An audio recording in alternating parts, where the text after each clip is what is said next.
She had been ordered out of the building 20 minutes before they carried him in. A man bleeding from the chest, lungs collapsing with every shallow breath, surrounded by soldiers who didn't trust a single doctor in that emergency bay. The monitor screamed.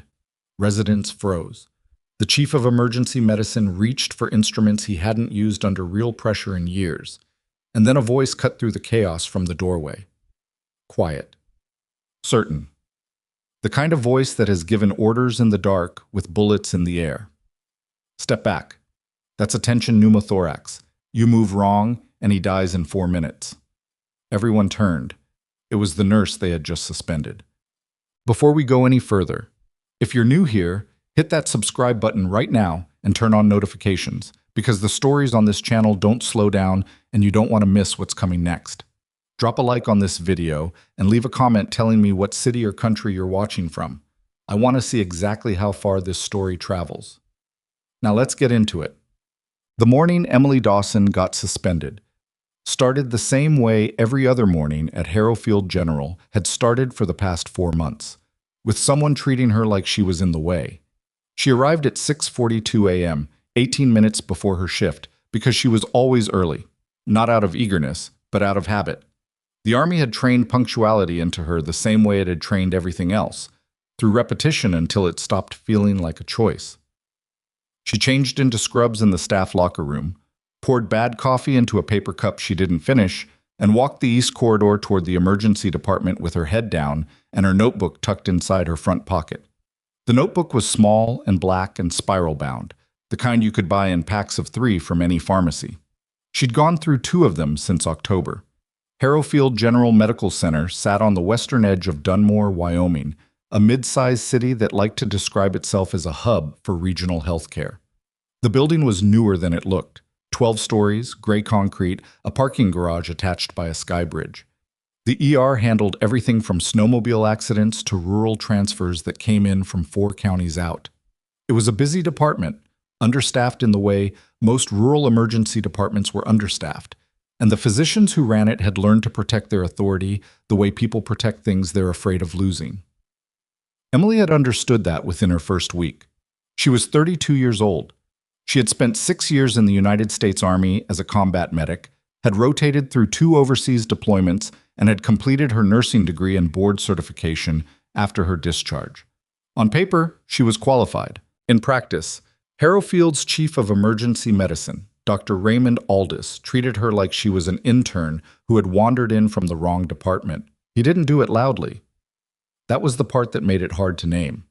He did it by cutting her off mid-sentence during rounds, by redirecting her patient assessments to residents with 6 months of experience, by assigning her to supply restocking and room prep on days when the ER was short-staffed and critical cases were piling up. He did it with a particular kind of dismissal, the kind that never left a paper trail, never rose to the level of a formal grievance, but accumulated, shift by shift, into something that felt deliberate. Emily had stopped trying to prove herself to him after the first month. She wasn't there for Aldis. She was there because of the notebook. The first thing she'd written down was a patient transfer in November. A 61-year-old man, post-cardiac event, moved to a private facility called Kessler Rehabilitation and Specialty Care at 2 in the morning without any documented physician sign-off in the chart. The note that appeared later bore a timestamp she was almost certain was wrong. The handwriting on the original order was different from the attending's signature on file. It was the kind of discrepancy that could be explained by a dozen things: clerical error, scanned document corruption, a rushed night shift. She had flagged it to the charge nurse and been told to focus on her assigned patients, so she wrote it down instead. By December, she had 9 entries. By January, 23. By the morning she was suspended, she had 42. The pattern was not subtle once you knew what you were looking at. High-risk patients, the ones with complex diagnoses, the ones whose care would be expensive and prolonged, were being transferred to Kessler at irregular hours. Medication administration records showed timing that didn't align with nursing notes.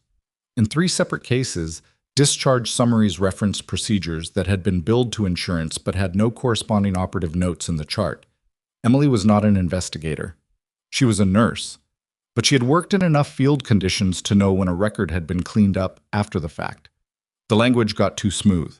The gaps disappeared too neatly. She had not taken the notebook to administration. She had been waiting until she had enough that it couldn't be explained away. She almost made it. At 7:15 a.m., before she had even clocked in, the hospital's director of operations, Sandra Pruitt, appeared at the ER entrance and asked Emily to come to her office. Not requested, asked in the way that isn't actually a question. Emily followed her down the administrative corridor and into a conference room where Raymond Aldis was already seated, along with a woman Emily didn't recognize. Later, she would learn her name was Deborah Finch from the hospital's legal department. The accusation was specific. Emily had accessed patient records outside her assigned caseload without clinical authorization. 17 patient files across a 4-month window. The documentation, Pruitt explained, had been pulled from the hospital's electronic record system and showed access timestamps that didn't correspond to Emily's assigned patients. Emily sat with her hands flat on the table and listened without interrupting.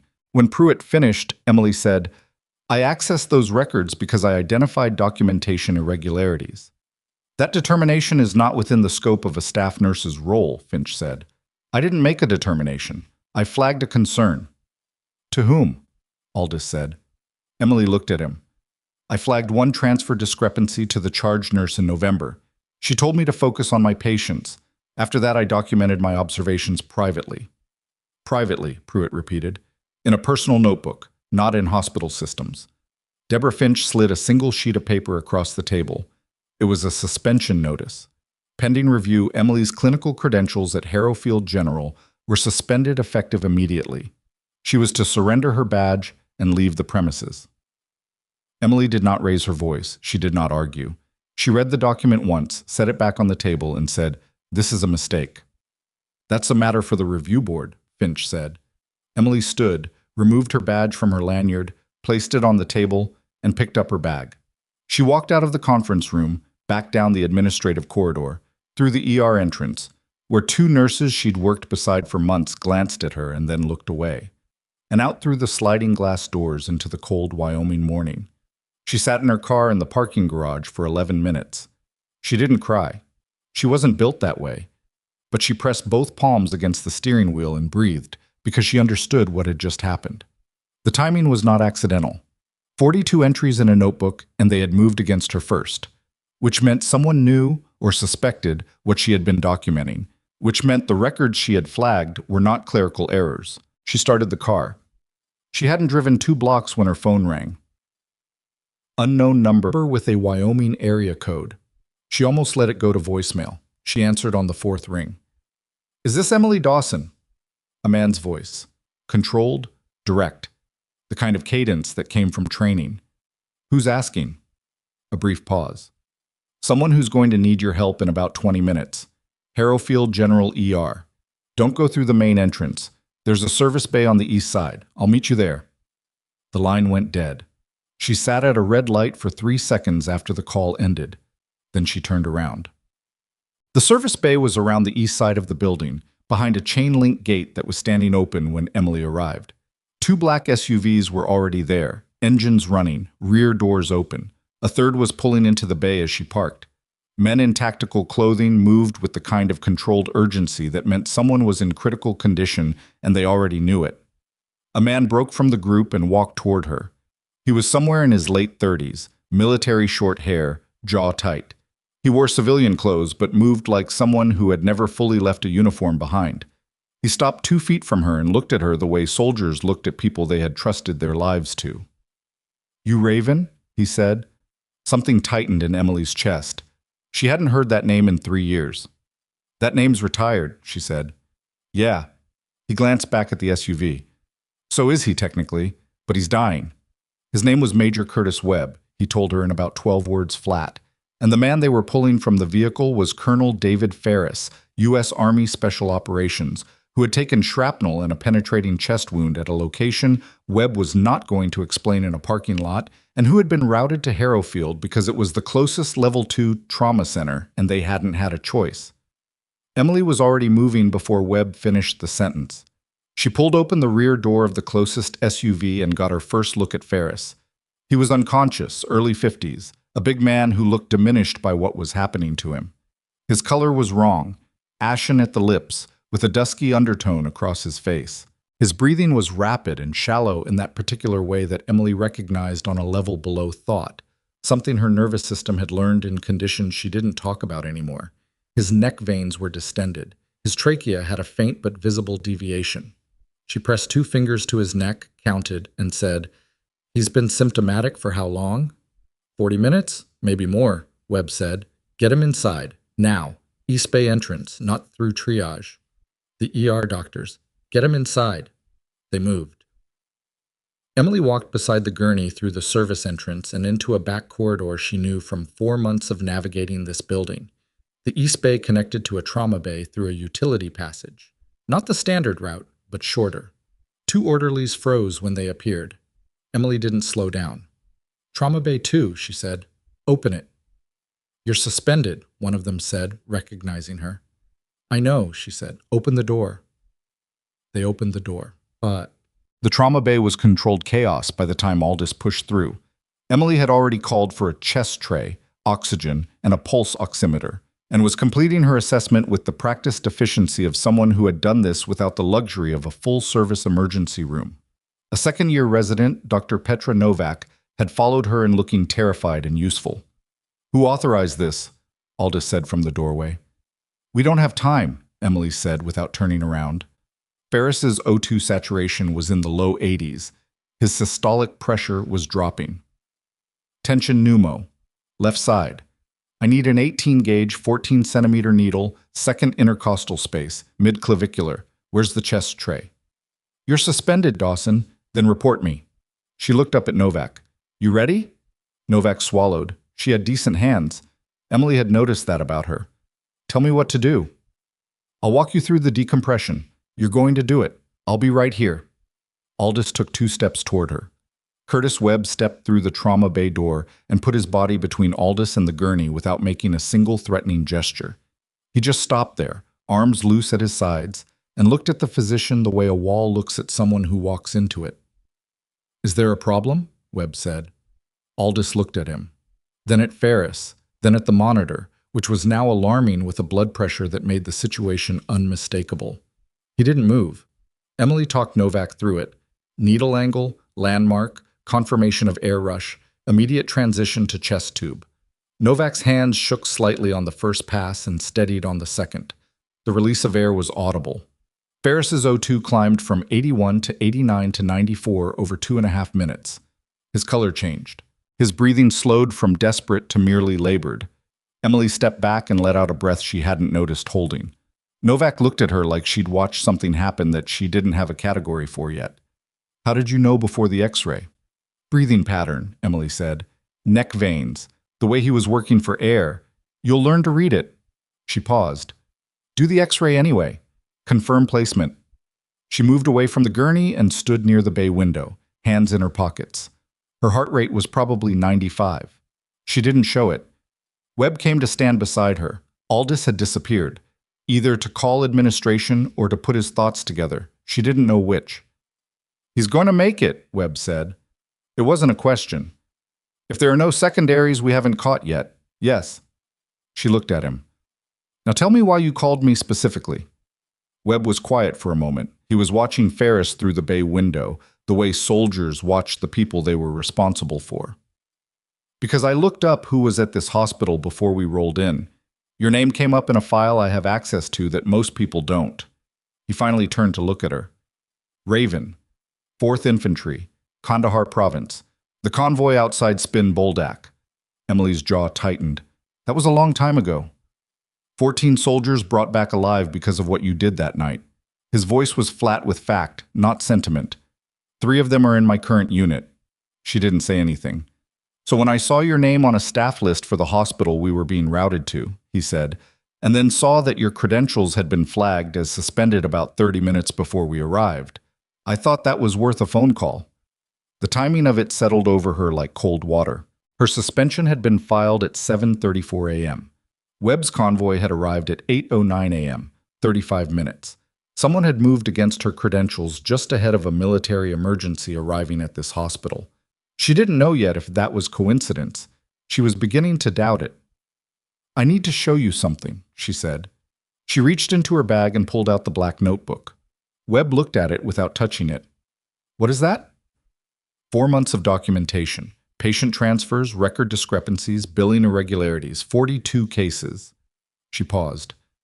I was suspended this morning for accessing records I wasn't authorized to view, but I wasn't investigating for my own benefit. I was documenting a pattern, and someone in this hospital knew I was close enough to finishing that documentation that they needed me out before I could do anything with it. Webb was quiet for a long moment. He looked at the notebook, then at Ferris on the other side of the glass, then back at Emily. Who else knows about this? He said. No one. You're certain? I never told anyone what I was documenting. But someone figured it out anyway. She nodded. Webb pulled out his phone. He made a call that lasted 23 seconds, said almost nothing audible, and ended it. Then he looked at her with the kind of expression that meant something was already in motion. A federal review was triggered the moment Colonel Ferris was admitted to a civilian facility, he said. Standard protocol for active special operations personnel, which means investigators are going to be walking through that front door inside the next 2 hours. Emily looked at the notebook in her hand. Then I need to make copies of this, she said, before anyone in this hospital realizes it exists. She was already turning toward the corridor when Sandra Pruitt appeared at the trauma bay door with 2 security officers behind her, her face composed in the careful way of someone who has decided what they're going to do and is simply executing it. Ms. Dawson, Pruitt said, you were asked to leave the premises. Emily stopped. She looked at Pruitt. She looked at the security officers. She looked at the notebook in her hand. And then, from inside the trauma bay, the monitor alarmed again. A different pattern this time, sharp and urgent. Novak's voice cut through. BP is dropping. I need someone in here. His pressure is falling. Pruitt looked at the trauma bay, looked at Emily, looked at the security officers, and Emily Dawson walked back through the trauma bay door like she'd never been asked to leave. The second alarm was different from the first, not the flat, insistent tone of a dropping saturation, but the rapid, escalating pattern that meant the heart was doing something it shouldn't. Emily was through the trauma bay door before Novak finished her sentence, positioning herself at the left side of the gurney while her eyes went immediately to the monitor. VTAC. Not sustained yet, but close. Ferris's blood pressure had tanked in the 30 seconds she'd been standing in the corridor, and his skin had gone from improving to clammy in a way that meant the decompression had bought them time but not solved the underlying problem. When did this start? Emily said. Just now. His pressure was climbing, and then it just... Novak gestured at the monitor, frustrated with her own inability to articulate what she'd watched happen. Did you give anything after the chest tube? 2 liters, NS wide open. Emily moved to the medication cart and pulled it open. Her hands worked without ceremony. She wasn't performing competence, she was just competent, which was a different thing entirely. He's got a hemorrhagic component we missed. The pneumo was the presenting crisis, but it wasn't the only one. I need O-negative, 2 units, and I need cardiology on the phone right now. I'm not authorized to... Novak started. You're the physician in this room, Emily said, not unkindly. I'm not. Make the calls. Novak made the calls. Emily worked the IV line and adjusted the fluid rate while she mentally retraced every external indicator she'd assessed in the parking lot. She'd caught the pneumo correctly. The decompression had been clean, Novak's hands had been steadier than they needed to be. But the blood pressure drop suggested a secondary hemorrhage, possibly from the original wound site, possibly from a vessel that had been tamponating against the collapsed lung and had opened up once the pressure equalized. It happened. It was the kind of complication that punished you for fixing the first problem too effectively. She didn't say any of this out loud. She just worked. From the doorway, she was aware of Sandra Pruitt still standing there, and of the 2 security officers behind her, and of Curtis Webb positioning himself in a way that made it physically difficult to enter the bay without going through him. Pruitt hadn't left. She also hadn't come in. She was waiting, Emily realized, to see what happened next. Calculating, the way administrators calculated, which outcome would be easier to manage. The O-negative arrived in 4 minutes. Emily spiked the bags herself, not because Novak couldn't do it, but because 4 minutes was already too long and she wasn't going to wait. By the time the second unit was running, Ferris's pressure had stopped its freefall and was holding in a range that was bad, but no longer immediately catastrophic. The VTAC resolved into a sinus rhythm that nobody in the room celebrated because everyone understood it was tentative. Aldous came back through the door at that point without the administrative certainty he'd left with. He looked at the monitor. He looked at the running blood. He looked at Emily, who had stepped back to give Novak room and was writing something on a glove she'd pulled from the box and flattened against her palm. Medication times, fluid totals, the things she was tracking because someone needed to track them. He didn't say anything about her suspension. What he said was, "What's the working diagnosis?" Emily looked at him for a moment. There was something almost satisfying about it. Not vindictive, but the quiet, factual satisfaction of a thing being acknowledged that should have been acknowledged a long time ago. Tension pneumo, decompressed. Secondary hemorrhage, likely from the original wound site. He needs imaging to rule out cardiac tamponade, and if his pressure doesn't stabilize in the next 20 minutes, he needs a thoracic surgeon, and he needs one yesterday. She paused. I'd recommend you get one on the phone now rather than after the imaging, because by the time the scan is done, the window for preparation will be shorter than you want. Aldous looked at her for another 3 seconds. Then he turned to the desk and picked up the phone. Emily went back to watching the monitor.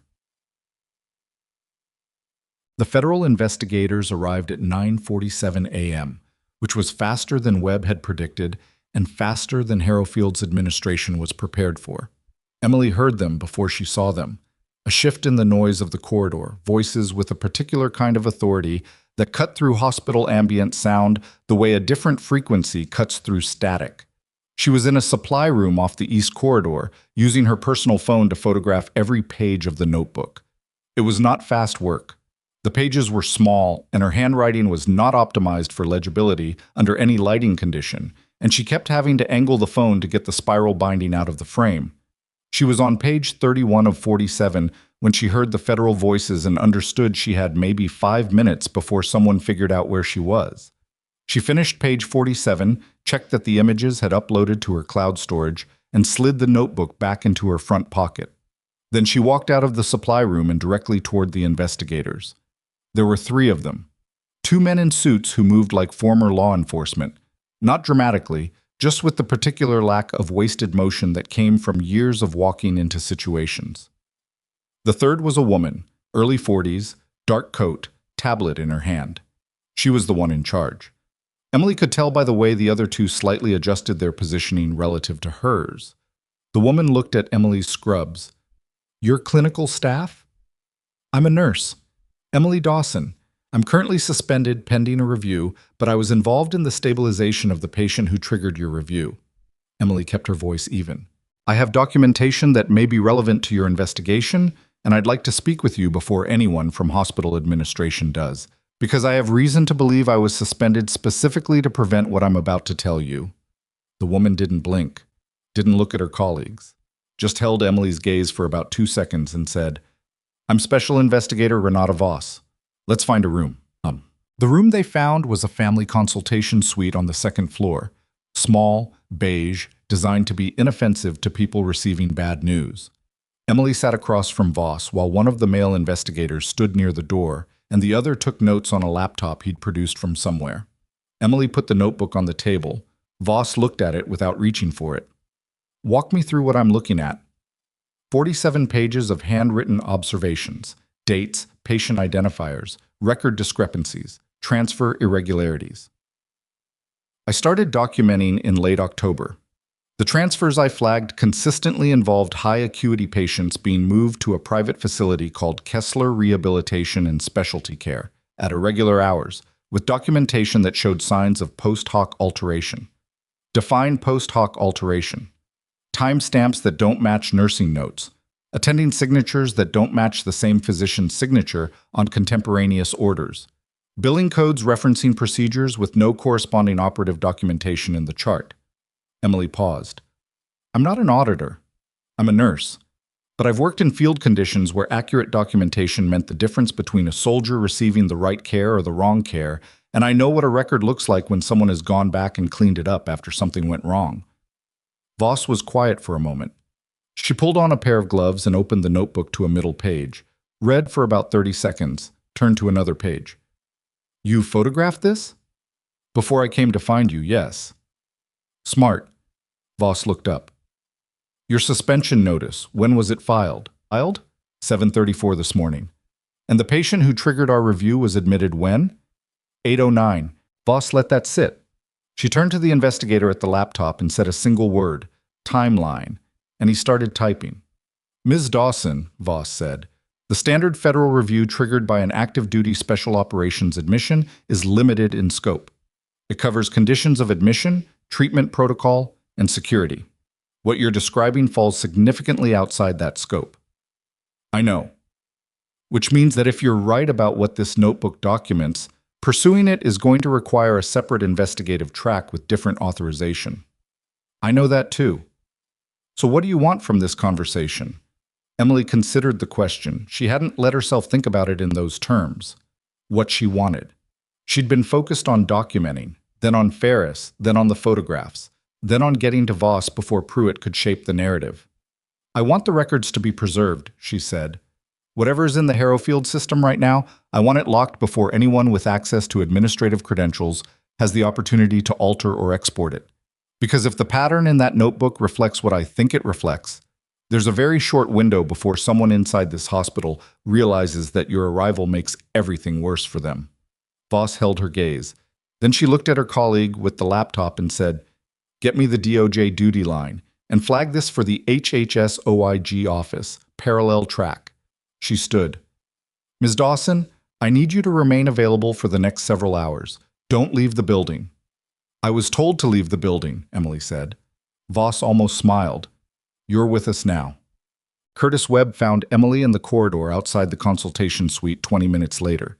He looked like he hadn't slept in about 30 hours, which, he explained in 3 sentences, was accurate. How is he? Emily said. Stable. They've got a thoracic surgeon with him now. The imaging showed no cardiac involvement. Clean. He paused. You called it exactly right. The signs were there. They're always there, Webb said. That's not the point.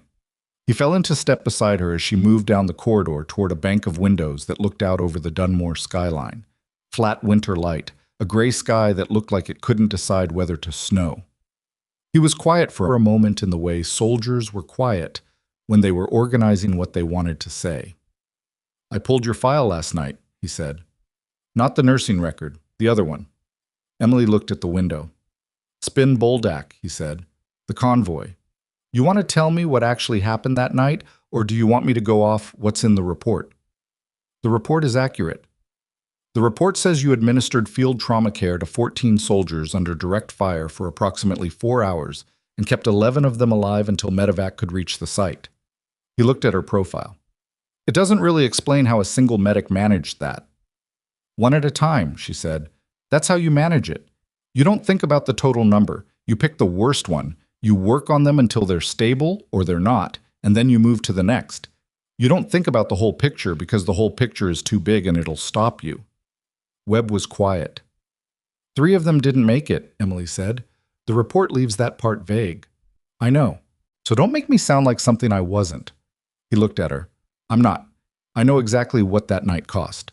I'm asking because I want to understand why someone with that background is working as a staff nurse at a regional hospital in Wyoming and letting a physician treat her like she's furniture. Emily turned from the window. There was a version of this conversation she'd had with herself dozens of times, and there were things she'd never settled into clean answers. Why she'd left the army when she could have stayed. Why she'd gone back to school in a different state where nobody knew her.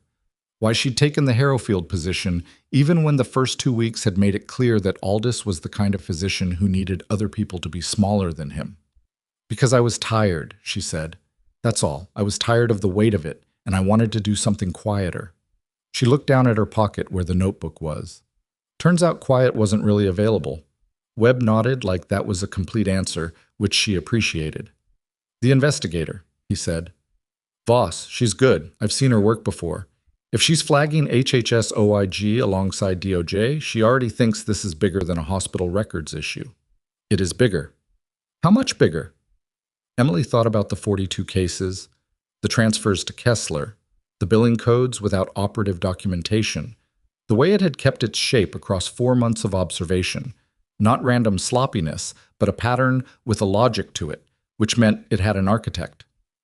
I don't know yet, she said, but the suspension timing tells me someone in this building is connected to whoever runs Kessler, and they knew enough about what I was documenting to move before I could finish.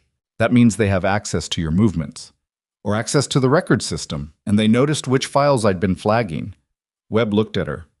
Those are both bad options. Yes, she said. They are. Aldous found her 45 minutes later, which surprised her.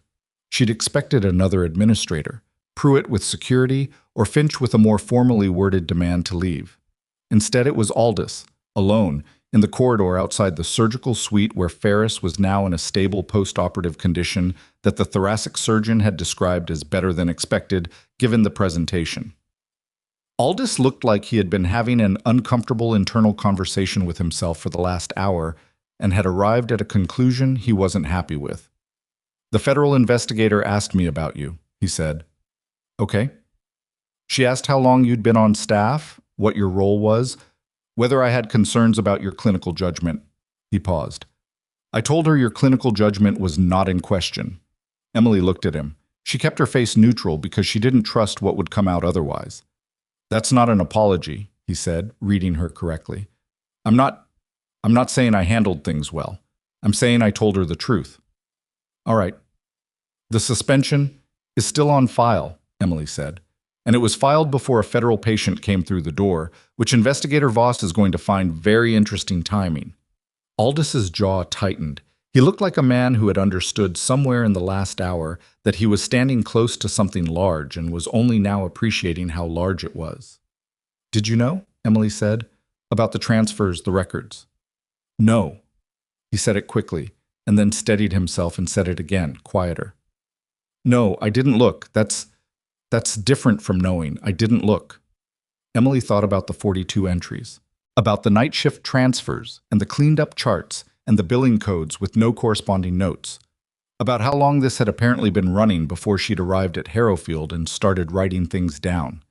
You should talk to Voss, she said, before someone else tells her version of what you did and didn't notice. He nodded. He looked like a man standing in a room that was smaller than it used to be. He left. Emily leaned against the corridor wall and let out a slow breath. She pulled out her phone and checked that the photographs were still in the cloud storage, 47 pages, all there. She looked at the notebook in her pocket.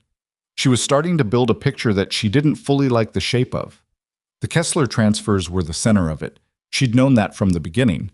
But the billing irregularities pointed toward something systemic, which meant Kessler wasn't operating in isolation. It was connected to something larger, a contractor maybe, a network of facilities, the kind of infrastructure that required money and time and deliberate construction, not the kind of thing one hospital administrator could build alone. Which meant that Sandra Pruitt, who had filed the suspension at 7:34 a.m., was either the architect or a component. And either answer meant there were people above her who needed this investigation not to happen. Emily's phone buzzed. A text from a number she didn't recognize, which was enough to make her stop breathing for half a second. You should have left when they asked you to. It's not too late. She screenshot it, sent the screenshot to her cloud storage. Then she walked directly back to the consultation suite where Renata Voss was working. She knocked once and opened the door. Voss looked up from the table, which was now covered in papers and open laptops. Someone just sent me a threat, Emily said. She held up her phone. And I think it came from inside this building because I haven't given this number to anyone outside it today. Voss took the phone without a word. The investigator at the laptop was already typing. The other one moved toward the door and said something quietly into a radio clipped near his shoulder. Voss looked at the screenshot, then at Emily, then back at the screenshot. Her expression was the expression of someone who had just watched a separate investigative thread connect to the one already on her table. Sit down, Ms. Dawson, she said, and start from the beginning. Every case, every date. We're going to need all of it. Emily sat. She opened the notebook to page 1. She had barely started the third case. A 74-year-old woman transferred to Kessler on a Tuesday night in November. No documented physician authorization. A discharge summary that referenced a cardiac monitoring procedure billed to Medicare at $14,000, but with no cardiac monitoring notes anywhere in the file. When one of Voss's investigators knocked and leaned into the room. We've got a problem, he said. The hospital's electronic record system just logged a mass export. Someone pulled down approximately 4 months of patient files. Voss looked at Emily. How long ago? Emily said.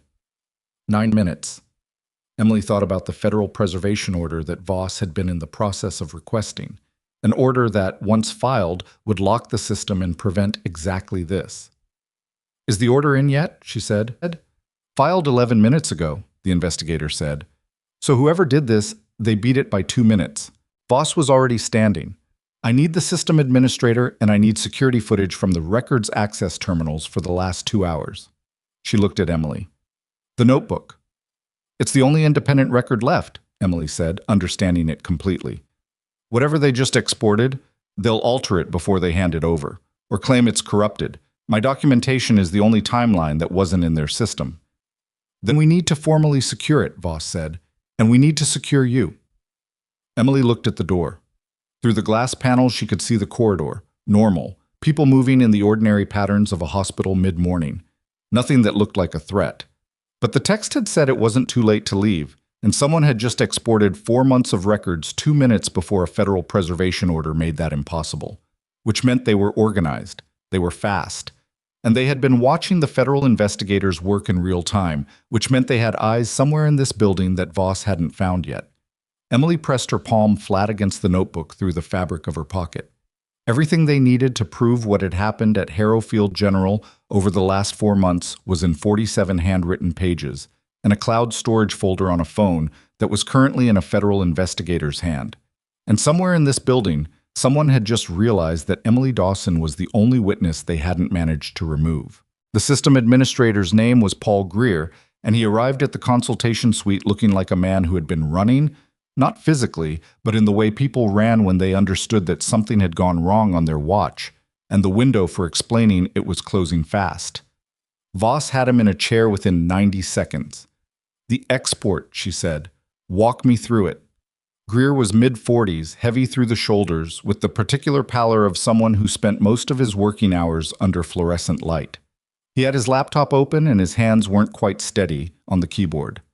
It came from an administrative terminal. 3rd floor, East Wing. The credentials used were authorized. It wasn't a breach in the traditional sense. Someone with legitimate administrative access ran the export manually. Whose credentials? Greer pulled up the log. He looked at the screen and then looked at Voss with an expression that said he wished he was somewhere else. Sandra Pruitt. Voss didn't react. She'd been in this business long enough that confirmation of what she'd suspected didn't produce visible satisfaction. She just wrote it down and moved to the next question. Where's Pruitt now? I don't know. Find out, she said, and one of her investigators was already on his radio. Emily sat against the far wall of the consultation suite with the notebook open on her knee, watching this unfold with the particular attention of someone who had spent 4 months collecting data points and was now watching them connect at a speed she hadn't anticipated. The mass export had used Pruitt's credentials, which meant either Pruitt had done it herself or someone had used her credentials. And either scenario was serious, but they were serious in different directions. If Pruitt had done it knowingly, she was active in the conspiracy and moving to protect it. If someone else had used her credentials, the operation inside Harrowfield was more sophisticated than a hospital administrator acting alone. Emily was not ready to assume the simpler explanation. She said, pull the badge access logs for the 3rd floor East Wing terminal. Find out physically who was in that room. Voss looked at her. It wasn't the look of someone being told something obvious. It was the look of someone recalibrating who they were dealing with. Mr. Greer, Voss said. Greer pulled the badge access. The terminal room had recorded one entry in the relevant window. Sandra Pruitt's badge, swiped at 9:51 a.m. The federal preservation order had been filed at 9:53 a.m. The export had completed at 9:52 a.m. 1 minute of margin. Emily looked at the numbers and felt something cold move through her. Not fear exactly. Something more like the recognition of competence on the other side. Whoever had architected this had known the federal review would trigger a preservation order, had known approximately how long it would take to file, and had moved with enough precision to beat it by 60 seconds. They were watching the investigators, Emily said. Someone inside this building was feeding them real-time information about your movements. Voss looked at her investigators. One of them said, we need to sweep for surveillance devices in the corridor and in this room. Do it, Voss said. She looked at Emily. The notebook. I want everything formally logged and photographed by my team. Official evidence chain. I already photographed it. I know. Now we photograph it officially, so the chain of custody is unimpeachable. She looked at the door. And then we need to talk about where you sleep tonight, because whoever sent that text message knows you're still in this building. They found the surveillance device in the consultation suite at 11:14 a.m., a small, commercially available wireless audio transmitter, adhesive mounted behind the baseboard heating unit near the door. It had been there long enough that the adhesive had yellowed slightly at the edges. Not placed today. Not placed in the last week. This was pre-existing infrastructure, which meant the consultation suite had been monitored before the federal investigators ever walked through the door, which meant Harrowfield's administration had been running active surveillance on spaces used for sensitive conversations. The investigator who found it held it up without comment. Voss looked at it for a long moment. Then she looked at Emily with something that might have been respect and might have been the professional acknowledgement of a threat that had just gotten significantly larger. Everything we said in this room, Voss said quietly. They heard it, the investigator confirmed. Emily thought through the timeline of the last 2 hours. Everything she'd told Voss. The notebook content she'd begun walking through, the cloud storage location she'd mentioned, the fact that she'd photographed the pages before finding Voss. She pulled out her phone. My cloud storage, she said. If they heard me reference the account, change the password now, Voss said, and the account email if you can. Don't use the hospital Wi-Fi. Use your cellular data. Emily was already doing it. Her hands were steady. She'd done faster, more critical tasks under worse conditions, but the stakes here felt different because the threat was invisible in a way that incoming fire was not. You couldn't triangulate this. You couldn't take cover from it. She changed the password, changed the recovery email to a personal account she hadn't referenced in the consultation suite, and enabled two-factor authentication. Then she checked that all 47 photographs were still present and accessible. They were. She looked up at Voss. What now? Now we move, Voss said. We're not working in this building anymore. But they relocated to a federal holding space, not a government building, because the nearest one was 40 minutes outside Dunmore, and Voss wasn't willing to move Emily that far from Harrowfield's patient records until she had a clearer picture of how far the contamination ran. Instead, they commandeered a conference room in the Dunmore Police Department's administrative building, 8 blocks from the hospital, which had the advantage of being on a different network with different physical security. Curtis Webb brought Ferris's post-operative status update. Stable, moved to a secure room on the 4th floor, military personnel stationed at the door. The thoracic surgeon had described the repair as technically successful, which was the most optimistic phrasing surgeons typically used. Ferris was not conscious, but his vitals were holding. Webb sat across from Emily in the police department conference room while Voss and her team worked the perimeter. He had coffee. Bad coffee, the kind that came from a machine in a hallway. And he'd brought a cup for Emily without asking, which she appreciated in the uncomplicated way she appreciated people who paid attention. Pruitt, he said, you saw this coming? I saw the suspension timing, Emily said. Whether Pruitt was acting independently or following someone's instructions, that I didn't know. Kessler Rehabilitation, Webb said. He'd been briefed by Voss's team while Emily was in the evidence logging session. You know who owns it? The public records show a nonprofit structure, but the transfer pattern suggests something operating behind that structure. There's a contractor, Webb said. He said it carefully, like a man putting down something heavy. Voss's team found it in the preliminary financial search, a company called Alderwood Medical Partners. They have service contracts with 6 hospitals in 4 states. Harrowfield is one of them. Kessler Rehabilitation is a subsidiary.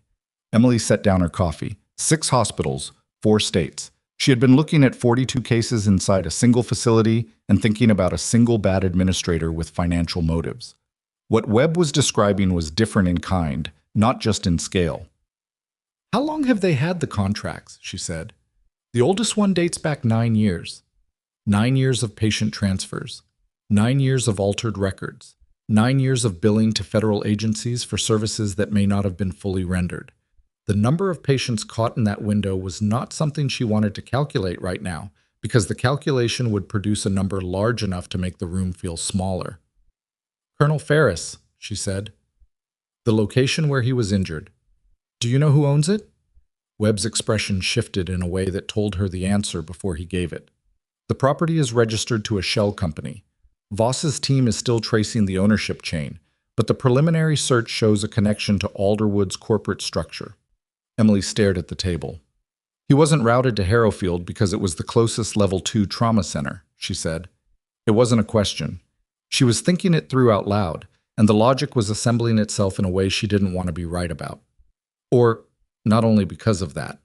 If Ferris had died at that location, or been admitted unconscious to Harrowfield and died during treatment, his medical records would have been managed by the same people managing the other 42, Webb said. A military officer's death, federal review would have been mandatory, but if the records were already altered before the review began. It would look like a tragic medical complication, Webb said, not a deliberate one. Emily sat with that for a moment. A wounded colonel routed to a compromised hospital where the records infrastructure was already in place to manage inconvenient deaths. She didn't know yet whether Ferris had been targeted specifically or whether he'd simply been an available opportunity in an existing operation. Both possibilities were bad. One of them was considerably worse. Does Ferris know any of this? She said. He's not conscious. When he is, he needs to know. And he needs security that isn't hospital security. Already handled, Webb said. Military personnel, no hospital contracted staff in his room. Emily nodded. She looked at the notebook, which was now in a clear evidence bag that Voss's team had provided. The original was logged and tagged. Her photographs were secured. The physical record of 4 months of observation was in federal custody. It should have felt like progress. It felt like the beginning of something she hadn't fully seen yet. Renata Voss walked into the conference room at 1:17 p.m. with the expression of someone carrying more than one piece of bad news and making a decision about which one to lead with. She chose both. Sandra Pruitt is not in the building, she said. Badge records show she swiped out of Harrowfield at 10:03 a.m., 9 minutes after the export completed. We have no current location. She sat down and opened her tablet. The second issue is the data itself.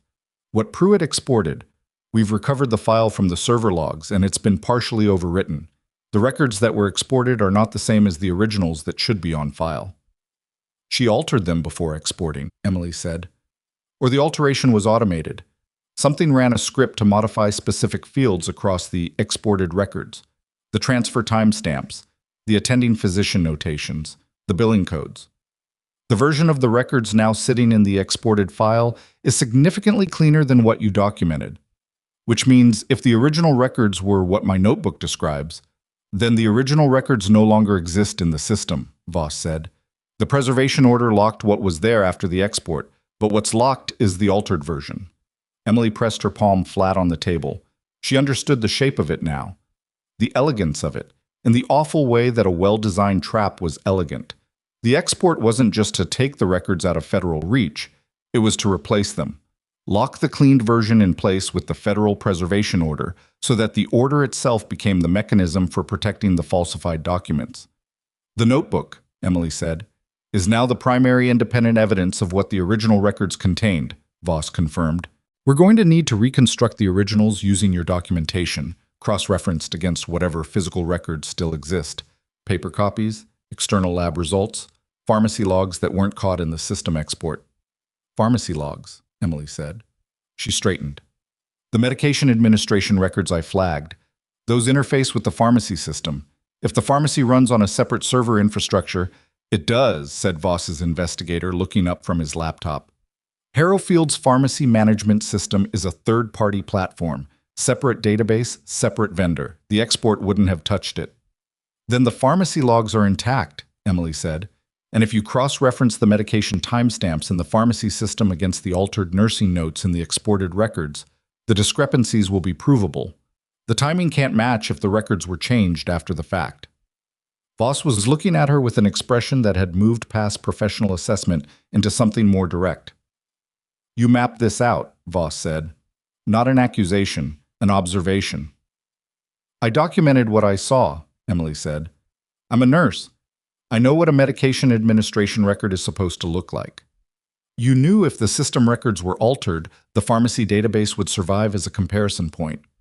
I knew the pharmacy system was separate because I used it every shift and it crashed independently of the main system twice in November. Emily paused. I didn't plan for this scenario specifically. I just wrote down everything I could see. Voss looked at the evidence bag with the notebook inside. Then she looked at her investigator. Get me access to the pharmacy database. Independent vendor, direct request. Bypass the hospital's administrative layer entirely. The pharmacy database access took 40 minutes to negotiate and arrive. In those 40 minutes, several things happened in sequence that Emily would later describe to federal prosecutors in the precise order she experienced them, because the order mattered. One of Voss's investigators confirmed that the threat text Emily had received had originated from a burner phone purchased at a Dunmore convenience store 3 weeks earlier. Premeditated, not reactive. Whoever had sent it had been prepared to send it before Emily's suspension, which meant her suspension had been planned in advance of the actual accusation. At 1:49 p.m., a woman named Carolyn Beale arrived at the Dunmore Police Department and asked to speak with the federal investigators. She was 61 years old, composed, and had driven 40 minutes from a town called Granger after seeing a news alert on her phone about a federal review at Harrowfield General. Her mother had died at Harrowfield in December. She had questions that nobody had answered. She had kept, she explained, every piece of paper the hospital had given her, including a transfer authorization form for her mother's final move to Kessler Rehabilitation and Specialty Care, a form bearing a signature in the authorization field that her mother's attending physician had told Carolyn in a phone call 3 days after the death he had never signed. Emily sat across from Carolyn Beale and looked at the document. The signature was clean and confident, a physician's signature, practiced, the same arc and compression as a real doctor's notation.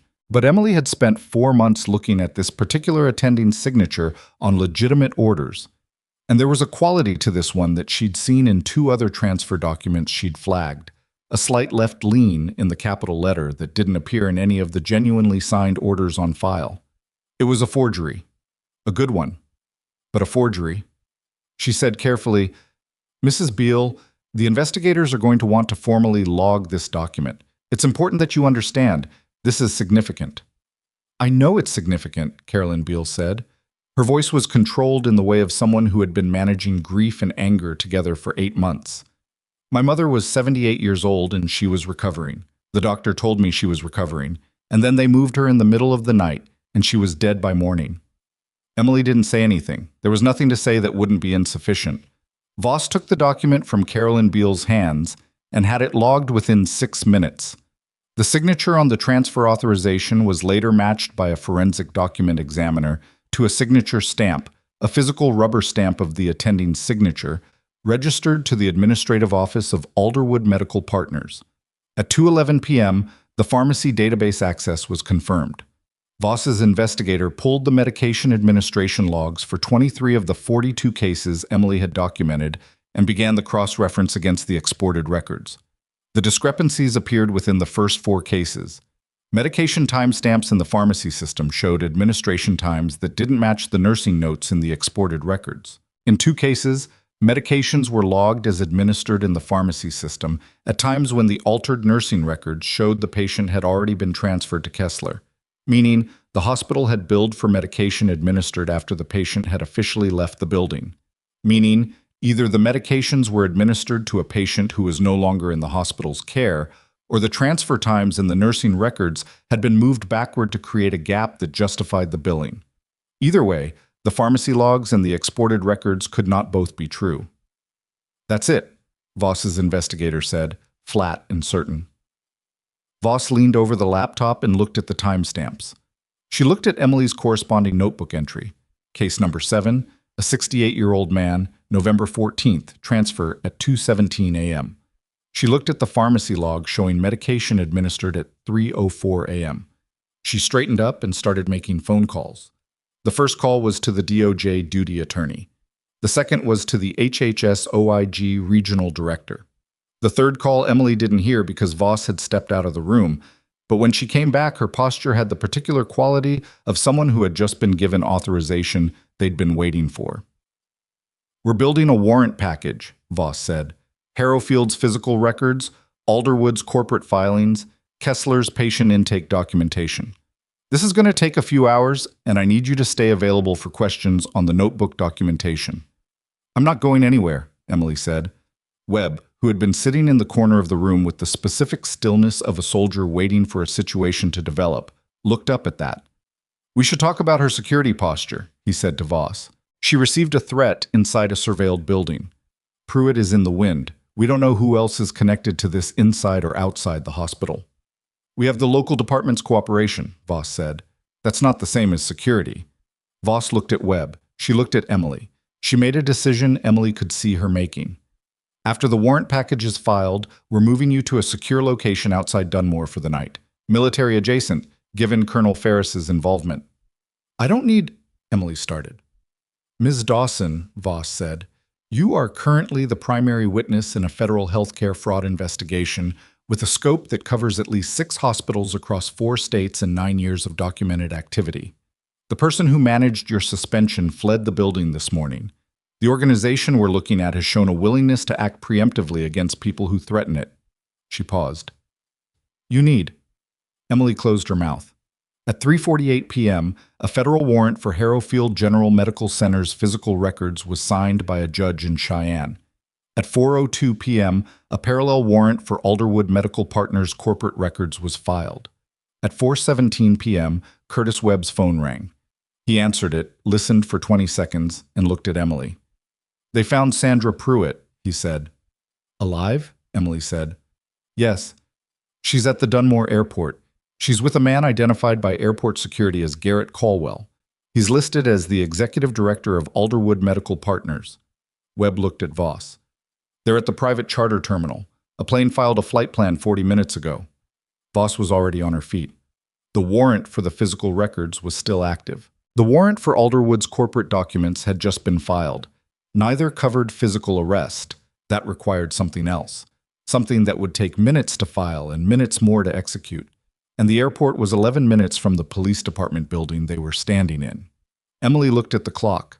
She looked at Voss. How fast can you get an arrest warrant? She said. Voss was already on the phone, her voice clipped and rapid, the controlled urgency of someone working a timeline she couldn't afford to miss. She held up one hand in Emily's direction, not dismissively, but the gesture of someone who needed 30 seconds without interruption. Emily looked at Webb. Webb looked at the door. The airport was 11 minutes away. The plane's filed flight plan. Emily didn't know where it was going, but the destination was irrelevant. What mattered was that once it was in the air, everything changed. Voss ended the call. The duty judge needs 7 minutes to review. 7 minutes, Webb said. He was calculating. And 11 minutes to the airport, Emily said. Voss looked at both of them. Her expression said she'd already done the math. We cannot move on a target without authorization. That is not negotiable. I know, Emily said. But she also knew that 7 minutes plus 11 minutes was 18 minutes, and charter terminals had ways of moving faster than that when the people on the plane wanted them to. Voss made 3 more calls in rapid succession. The third one was to airport security, asking them to delay departure of the charter flight on grounds that the aircraft was connected to an active federal investigation. Airport security, it turned out, needed to contact their supervisor. Their supervisor was at lunch. Voss closed her eyes for exactly 1 second. Then she opened them and looked at Emily with the expression of someone who had been in this business long enough to know that the next few minutes would determine whether 4 months of documentation and one woman's refusal to stay quiet would result in justice, or in a plane lifting off a Wyoming runway and disappearing into the gray afternoon sky. Emily's phone buzzed in her pocket. She looked at the screen. A text from an unknown number, different from the threat text, different area code. 3 words and a photograph. The photograph showed the private charter terminal at Dunmore Regional Airport. It was time-stamped 4:19 p.m., 2 minutes ago. In the image, clearly visible through the terminal's glass wall, Sandra Pruitt and a man Emily didn't recognize were standing at the gate desk. The 3 words above the photograph read, Gate 4, hurry. Emily looked at the image. She looked at Webb. She held the phone out so he could see the screen. Webb looked at the photograph for 2 seconds. Then he looked at Voss. Someone at that airport, he said quietly, just took a side. Voss had the arrest warrant signed in 6 minutes, not 7. She didn't celebrate the minute saved. She was already moving toward the door when the confirmation came through on her tablet, already calling the lead Dunmore patrol unit that had been staged 2 blocks from the police department since noon. Her voice on the phone was the kind of flat and fast that meant she had done this before and knew exactly which steps cost time and which ones didn't. Emily followed Webb into the corridor. She wasn't sure what she was supposed to do with herself in the next 11 minutes. She wasn't law enforcement, wasn't military in any active capacity, and the operational part of this was no longer hers to run. But standing still in a conference room while everything she'd spent 4 months building was about to either succeed or evaporate on a charter runway didn't feel like something she was physically capable of. Webb seemed to understand this without being told. "You're riding with me," he said. Voss has 2 vehicles and 6 people. She doesn't need us in her convoy." He was already moving toward the building's side exit. "But if something goes sideways at that airport and there's a medical situation, you want to be there or not?" Emily was already beside him. The drive to Dunmore Regional Airport took 9 minutes because Webb drove the way people drove when the margin for error was known and calculated rather than ignored. He didn't run lights recklessly.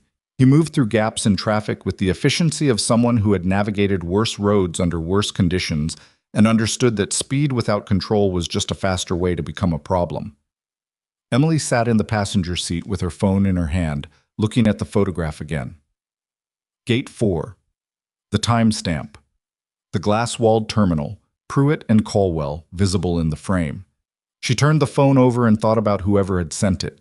Someone at the airport who had recognized that something was wrong, or someone who had been watching Pruitt's movements and had found a way to put the information in the right hands. She didn't know which, and it didn't matter right now. What mattered was that the photograph was 11 minutes old by the time they reached the airport's access road, and charter flights didn't wait. The private terminal was a low, glass-fronted building set apart from the main airport structure by a service road and a chain-link perimeter. 2 Dunmore patrol units were already at the access gate when Webb pulled up, and Voss's lead vehicle arrived 40 seconds behind them. The gate was open. Airport security had managed that much, or had been persuaded that a federal investigator's call carried enough weight to unlock a gate even while the supervisor was at lunch. Emily got out of the car and looked toward the terminal. Through the glass wall she could see activity, movement, figures, the particular body language of a situation that had changed. Pruitt and Caldwell were still inside. She could see that much. They were not at the gate desk anymore. They were standing near the far window, and there was a man in an airport security vest between them and the boarding door. His posture, the careful posture of someone who had been asked to delay a departure and was managing the aftermath of that request. Voss went through the terminal door first with her credentials raised.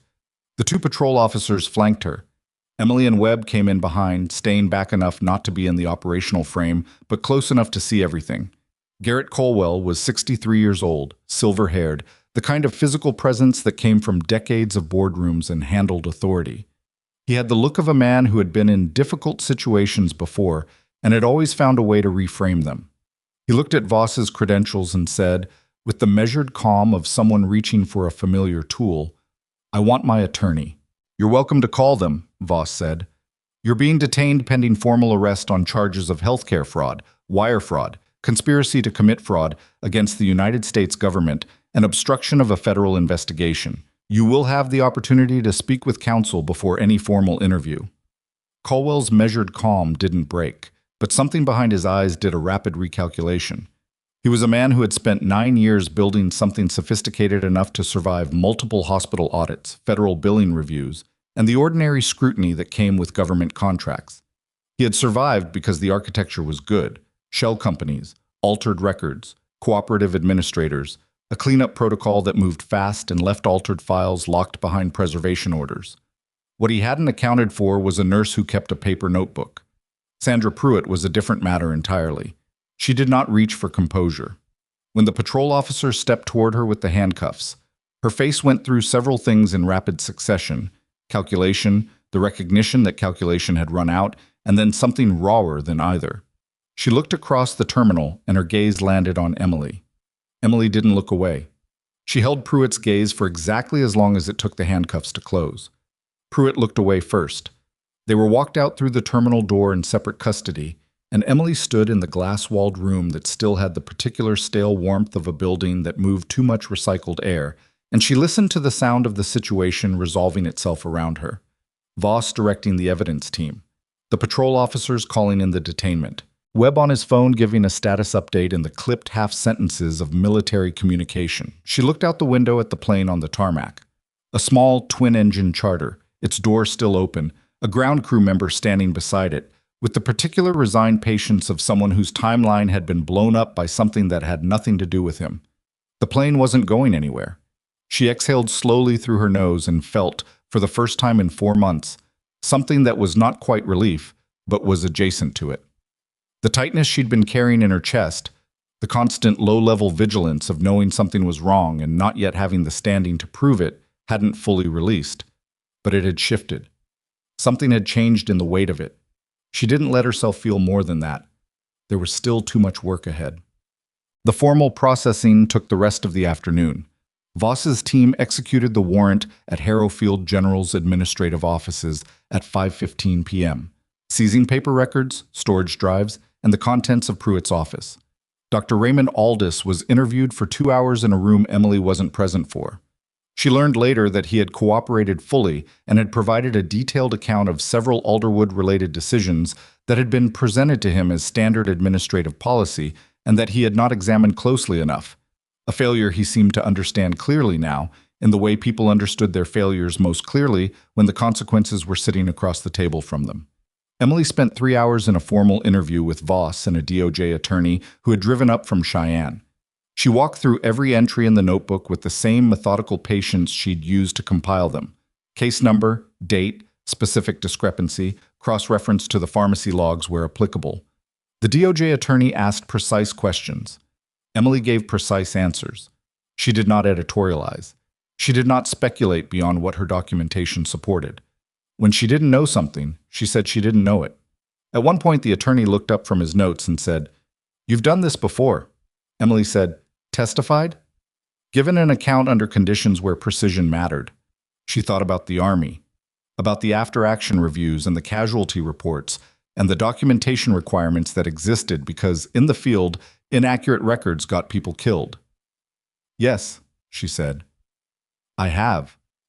The attorney nodded and went back to his notes. By 7 in the evening, the warrant for Alderwood Medical Partners' corporate records had produced the first significant financial discovery. A series of intercompany transfers between Alderwood's operating account and 3 shell companies routed through a holding entity in Delaware and a secondary entity in Nevada, dating back 7 years. The transfers correlated with the patient transfer events Emily had documented. Not perfectly, not in a way that would have been visible to a single hospital auditor working from billing codes alone, but visible when you laid the financial timeline against the patient transfer timeline and looked at where they touched. Voss showed Emily the preliminary correlation chart at 7:34 p.m. Emily looked at it for a long time. She thought about the woman named Carolyn Beale and her mother who had been moved in the middle of the night and was dead by morning. She thought about the 68-year-old man whose medication record showed a drug administered at 3:04 a.m. after he had officially been transferred. She thought about how many of the 42 cases she'd documented had a Carolyn Beale behind them, someone who had asked questions and been told there was nothing unusual, no reason for concern. The record showed everything was handled correctly. "How many patients?" Emily said. Voss looked at the chart. "At Harrowfield, we can document 31 cases with high confidence based on your notebook and the pharmacy cross-reference. Across the other 5 facilities with Alderwood contracts." She paused. "The other facilities' investigations are just beginning. It's too early to put a number on it." Emily set the chart down. "Caldwell," she said. "He knew about all of it." "That's what the evidence will need to establish formally," Voss said. "But the corporate records place him as the signatory on the Alderwood contracts with every facility. And the signature stamp used to forge transfer authorizations was registered to Alderwood's executive office. Whether he personally directed each case or whether he built a system designed to produce these outcomes and insulated himself from the individual decisions, that's what the prosecutors will determine." "That's a distinction that matters for sentencing," Emily said. "Not for what it was." Voss looked at her. "No," she agreed. "Not for what it was." Curtis Webb found Emily at 8:15 p.m., sitting in a plastic chair in the corridor outside the interview room, eating a granola bar from a vending machine that had taken her dollar bill 3 times before accepting it. She hadn't eaten since the bad coffee at 6:42 that morning, which she'd registered as information about her own body the way she registered most information: noted, filed, addressed when there was a moment. Webb sat in the chair beside her. He had a cup of something that might have been soup from another vending machine, and he held it the way soldiers held anything warm after a long day, with the uncomplicated gratitude of not being in the field. "Ferris is awake," he said. Emily looked at him. "About 40 minutes ago. He's not fully coherent, the anesthesia, the blood loss, the general situation, but he's awake, and his vitals are stable." Webb turned the cup in his hands. He asked for a status update. I gave him the short version. "What did he say?" Webb was quiet for a moment. He said, "Who was the medic?" I told him it was a nurse. He said that wasn't what he asked. Emily didn't say anything. She looked at the floor for a moment, at the industrial tile and the long corridor and the ordinary mundane reality of a police department building at night. "Tell him it doesn't matter," she said. "He'll want to know." "Then tell him later. When he's not running on post-operative drugs and whatever adrenaline his body is still clearing." She looked at Webb. "He doesn't owe me anything. He didn't ask to be the reason this investigation opened." "No," Webb said, "but he's the kind of man who keeps accounts." Emily thought about that. She'd known soldiers like that, people who carried a precise internal ledger of what they owed and what they were owed, not out of transactional thinking, but out of a sense that acknowledgement was a form of accuracy, that saying thank you was the same as making sure the record was correct. She'd been that person once. Maybe she still was, underneath the 4 months of keeping her head down and her notebook full and her expectations low enough that nobody could use them against her. "I need to ask you something," she said. "Okay." "The convoy, Spin Boldak." She looked at him. "You said 3 of the soldiers from that night are in your current unit. Do they know what happened to the others?" Webb was quiet for a moment. She could see him deciding how much truth was useful right now and concluding correctly that she wasn't asking for comfort.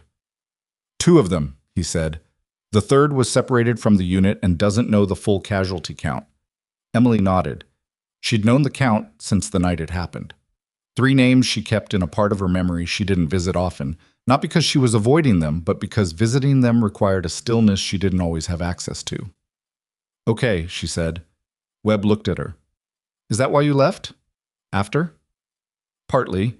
She ate the last of the granola bar and folded the wrapper precisely. "Partly because I needed to do something that didn't involve being the person who made decisions about who lived and who didn't. Nursing was supposed to be—" She stopped. "Quieter," Webb said.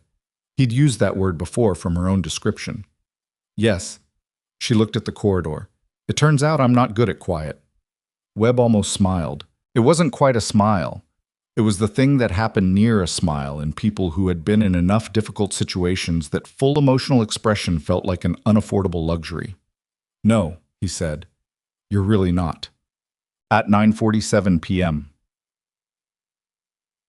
The investigation expanded in a direction that nobody had explicitly predicted, but that, in retrospect, the evidence had been pointing toward for hours. One of Voss's investigators, working through Alderwood's corporate records, found a contractual addendum buried in a service agreement with a hospital in Nebraska, one of the 5 other Alderwood contracted facilities. The addendum was unusual in its specificity. It outlined a protocol for handling patients whose treatment outcomes might result in significant legal liability, directing that such patients be transferred to Kessler rehabilitation facilities, where case management could be more closely supervised. The language was dense and deliberately bureaucratic, the kind of prose designed to mean something while appearing to mean nothing. But attached to the addendum was an operational memo, marked internal, that was not bureaucratic at all. It outlined a case classification system. Patients were coded by risk level, not medical risk, but liability risk. High classification patients were those whose complications could produce regulatory scrutiny if they remained in the primary facility. The transfer protocol for high classification patients included the phrase, "File closure coordinated with case manager at receiving facility." File closure. The investigator had flagged it and brought it to Voss without comment, because the phrase didn't require comment. It required a prosecutor. Voss read it twice, handed it to the DOJ attorney, and watched him read it twice as well.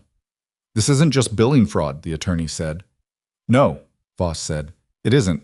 File closure, applied to patients who were transferred to a facility where Alderwood controlled the case management, where death certificates were filed locally and records were managed internally, where a family like Carolyn Beals would be told that their mother had simply declined faster than expected. Emily read the memo at 10:03 p.m., standing in the doorway of the room where Voss's team was working. She read it once. She didn't read it again. She handed it back to the investigator and stood in the doorway for a moment with her hand on the doorframe. She thought about Carolyn Beals' face when she'd described her mother's last transfer. The composed anger of someone who had spent 8 months being told they were wrong about what they were feeling. Emily had documented 42 cases. She had been looking for billing fraud. She had found something worse. The implications reorganized everything she'd thought she understood about the scope of what she'd walked into at Harrowfield General. The billing fraud was real and substantial.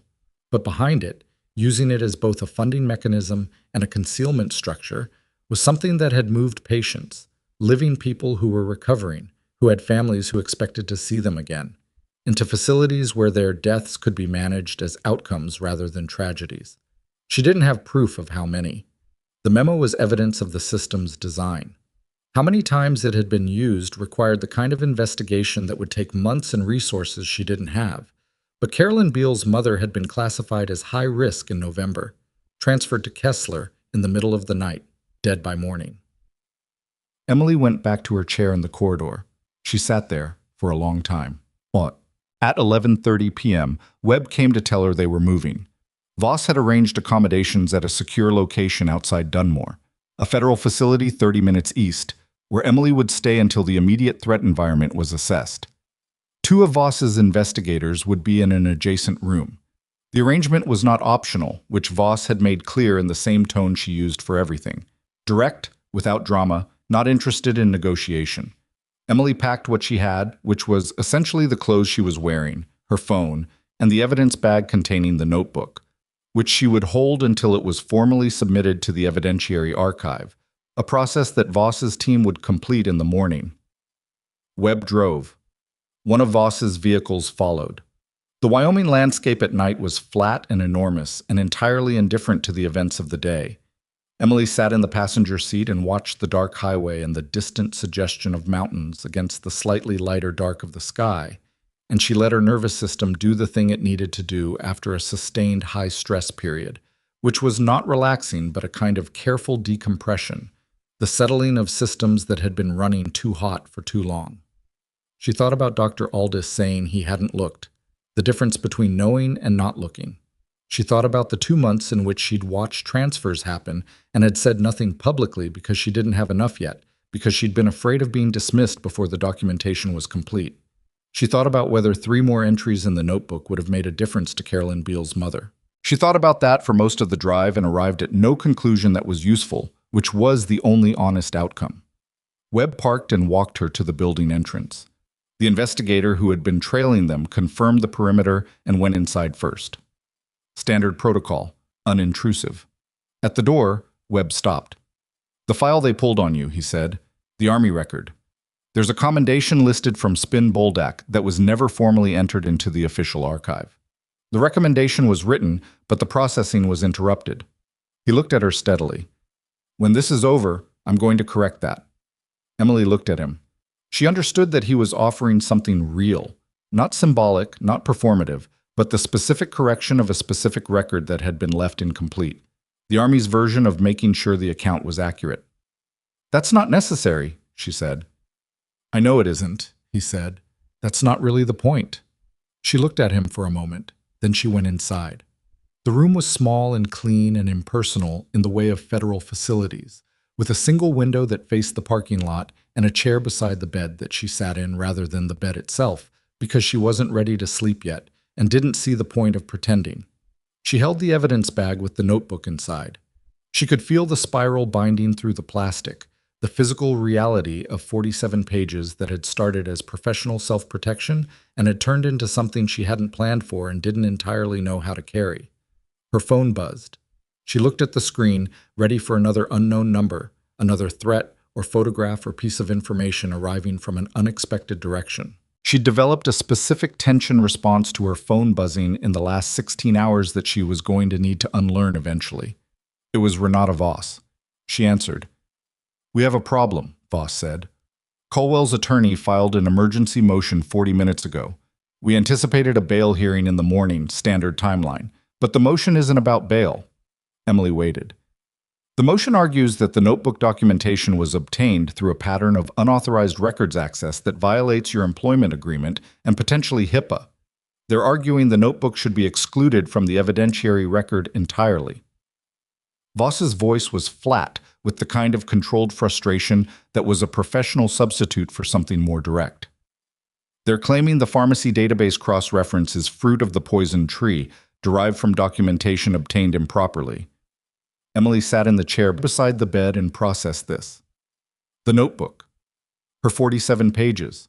Not seized, not altered, not exported, but challenged at the root. If the motion succeeded, the primary independent evidence establishing the original state of the records before alteration was inadmissible. The pharmacy cross-reference, which relied on the notebook as its comparative baseline, went with it. What remained was the altered exported records, which told exactly the story Alderwood had designed them to tell. "What's the timeline on the motion?" Emily said. "Emergency hearing is set for 8 a.m., Voss said. "Cheyenne, the judge who issued the warrants. Can you fight it?" "We have arguments. The notebook is personal documentation. Personal notes kept outside hospital systems don't require clinical authorization under HIPAA, the way records access does.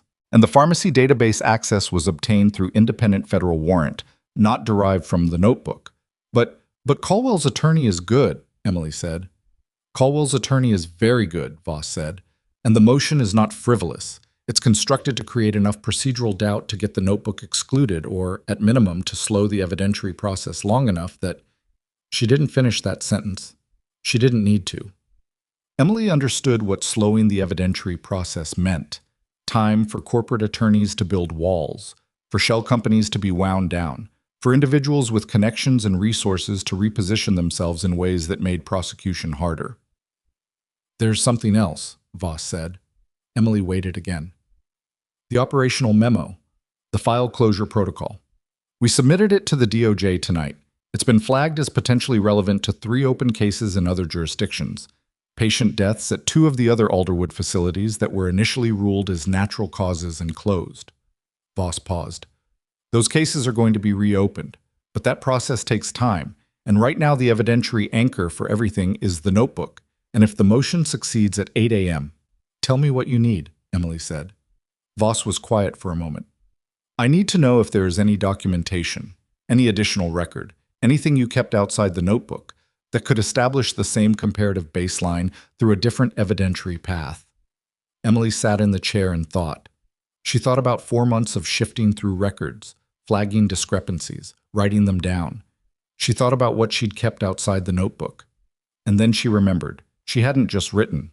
In November, when she'd flagged the first transfer, she had also, out of a habit formed in the Army, where you always kept your own copy because supply chains failed and records got lost, photographed 2 of the original paper transfer documents before they were filed.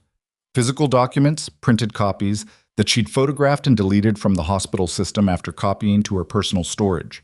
She'd photographed them with her personal phone, on her own cellular data, before accessing any hospital system records, before the pattern was established, before the unauthorized access that the motion was targeting. Those photographs predated everything Colwell's attorney was challenging. "Voss," she said, "I need to check something. Give me 10 minutes." She opened her cloud storage and navigated back to November, past the 47 notebook pages, back to the folder she'd created the week she started working at Harrowfield and had mostly forgotten about because the notebook had become her primary method. 2 photographs. November 16th, paper transfer documents for the first case she'd flagged. The 61-year-old cardiac patient, photographed before she'd accessed a single additional file in the hospital system. Physical documents that existed outside any electronic records chain. The timestamp on the photographs was 6:58 a.m., November 16th. Her first system access log, the one Finch had cited in the suspension meeting, was from November 23rd, a full week later.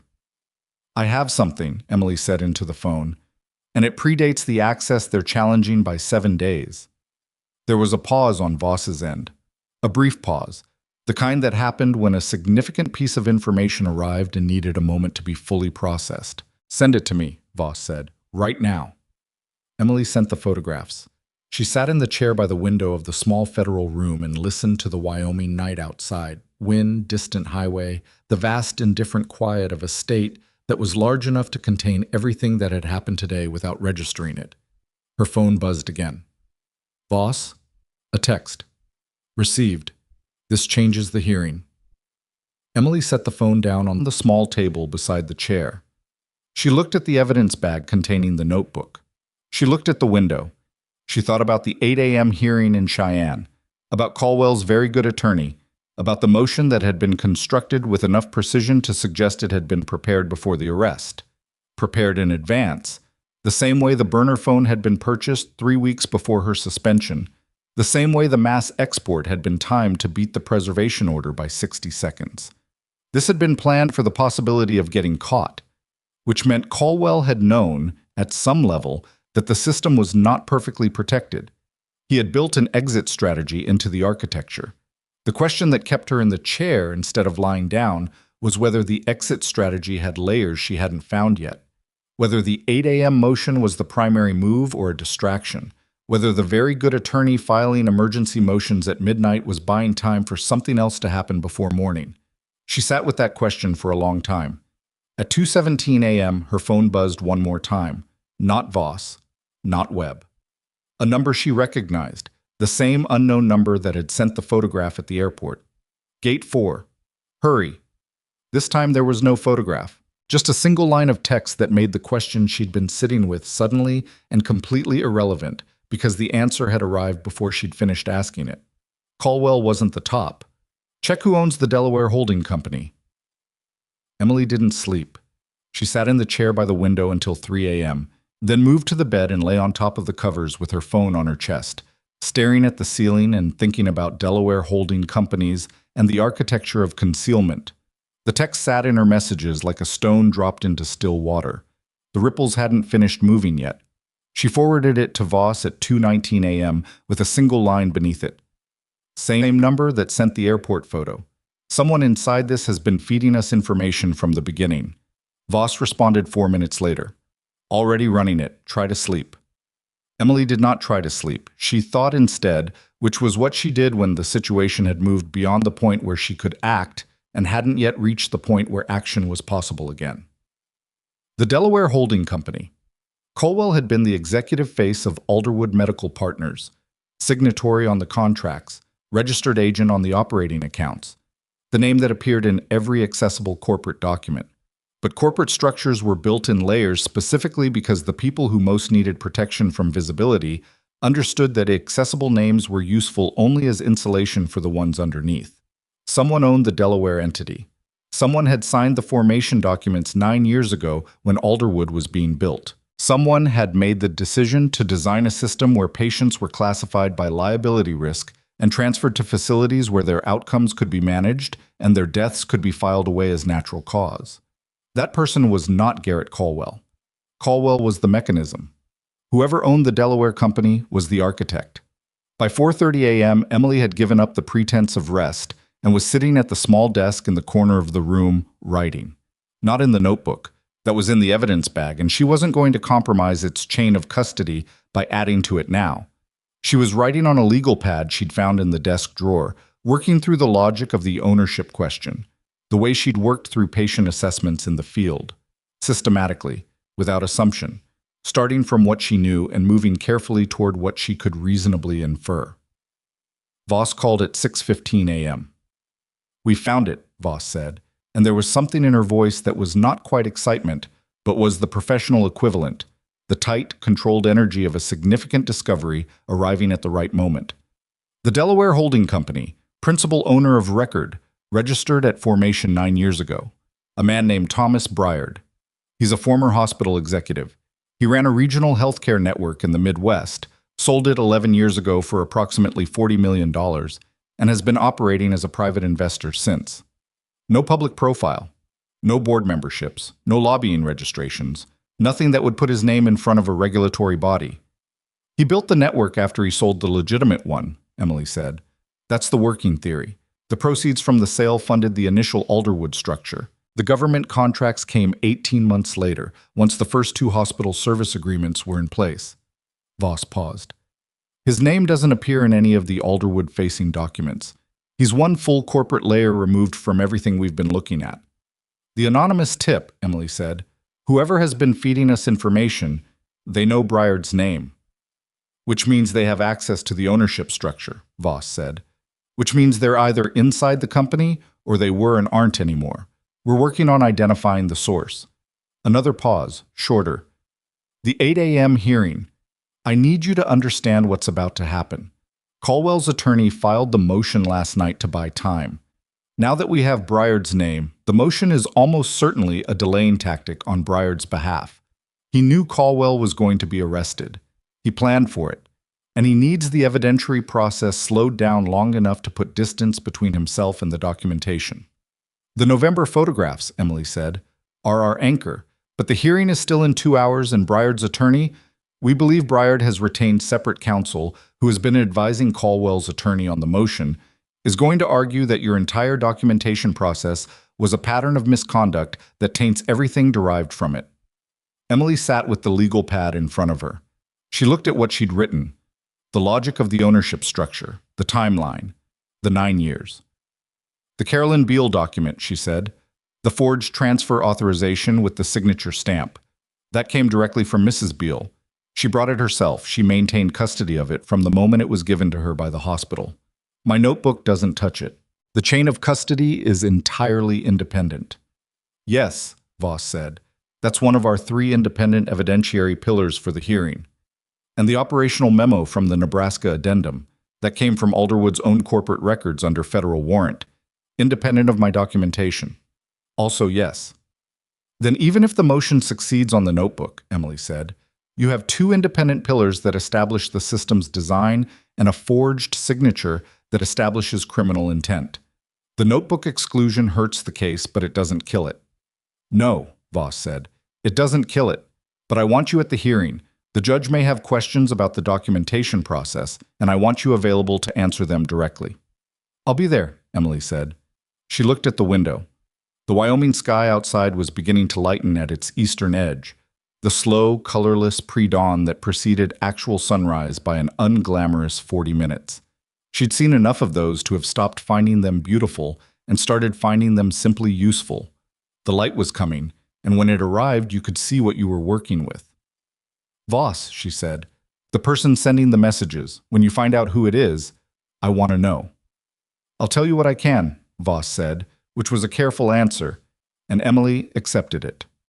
The hearing in Cheyenne lasted 2 hours and 40 minutes. Emily sat in the gallery of the federal courthouse and watched Voss's DOJ co-counsel dismantle Caldwell's attorney's motion with the particular efficiency of someone who had anticipated every argument and prepared for it in advance.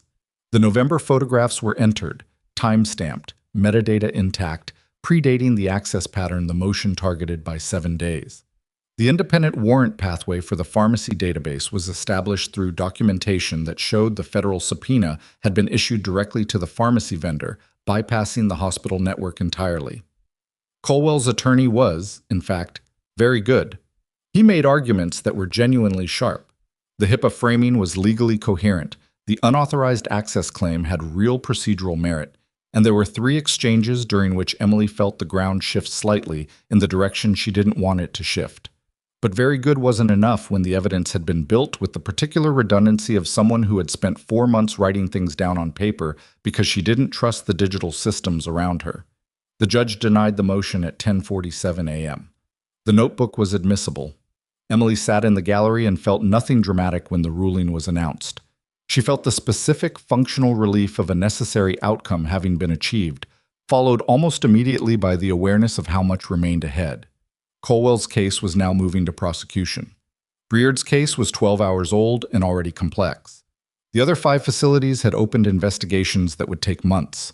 The patients whose deaths were being re-examined, that process had its own timeline, its own families waiting for answers, its own weight. She took a breath and stood up when the gallery was released. Outside the courthouse, in the gray Cheyenne morning, Voss found her on the steps. "We arrested Thomas Bryard at 6:45 this morning," Voss said, "at his residence in Denver. His attorney is already filing motions, but we have the Delaware records. We have the formation documents with his signature, and we have testimony from a former Alderwood regional manager who contacted our office at 5 a.m. and offered full cooperation." Emily turned to look at her. The anonymous tip. Former regional manager, name of Dennis Farrow. He left Alderwood 14 months ago after what he described as a growing awareness that the patient transfer protocols were not what he'd been told they were when he was hired. He's been watching the company from the outside, and when he saw the federal activity at Harrowfield yesterday, he decided the window was open. Voss looked at the courthouse steps. "He's the one who took the photograph at the airport. He'd been tracking Pruitt's movements since yesterday morning because he was afraid she would make contact with Bryard before we could reach him." Emily thought about the photograph. Gate 4. Hurry. 3 words from a man who had left a job 14 months ago because something inside him had refused to keep looking away, who had tracked a fleeing administrator through an airport with his phone and sent the image to the investigators he'd been watching work, hoping it was enough. "He took a significant personal risk," she said. "Yes," Voss said, "he did." She thought about that, about the different forms that courage took, the obvious kind and the quieter kind that didn't announce itself, that just acted because the alternative was watching something wrong. Continue unchallenged. Farrow hadn't known, when he left Alderwood 14 months ago, that his exit would eventually matter. He'd just known he couldn't stay. Sometimes that was the whole decision. The Wyoming State Board of Nursing reviewed Emily's suspension in a formal proceeding 3 weeks after the Cheyenne hearing. The proceeding lasted 40 minutes. The board had access to the federal investigation's findings regarding Harrowfield General, Voss's documented timeline, establishing that the suspension had been filed in advance of Colonel Ferris's admission, and a formal statement from Dr. Raymond Aldis acknowledging that the suspension recommendation had originated from Sandra Pruitt's office without clinical basis. The suspension was vacated, removed from Emily's professional record as if it had never been filed. She received the letter on a Tuesday afternoon, standing in the parking lot of a grocery store in Dunmore, and read it twice in the particular way she read important documents, carefully the first time, and then again to make sure she'd understood what she'd read and hadn't filled in what she'd wanted to see. The language was precise and official and completely impersonal, the way regulatory documents were written.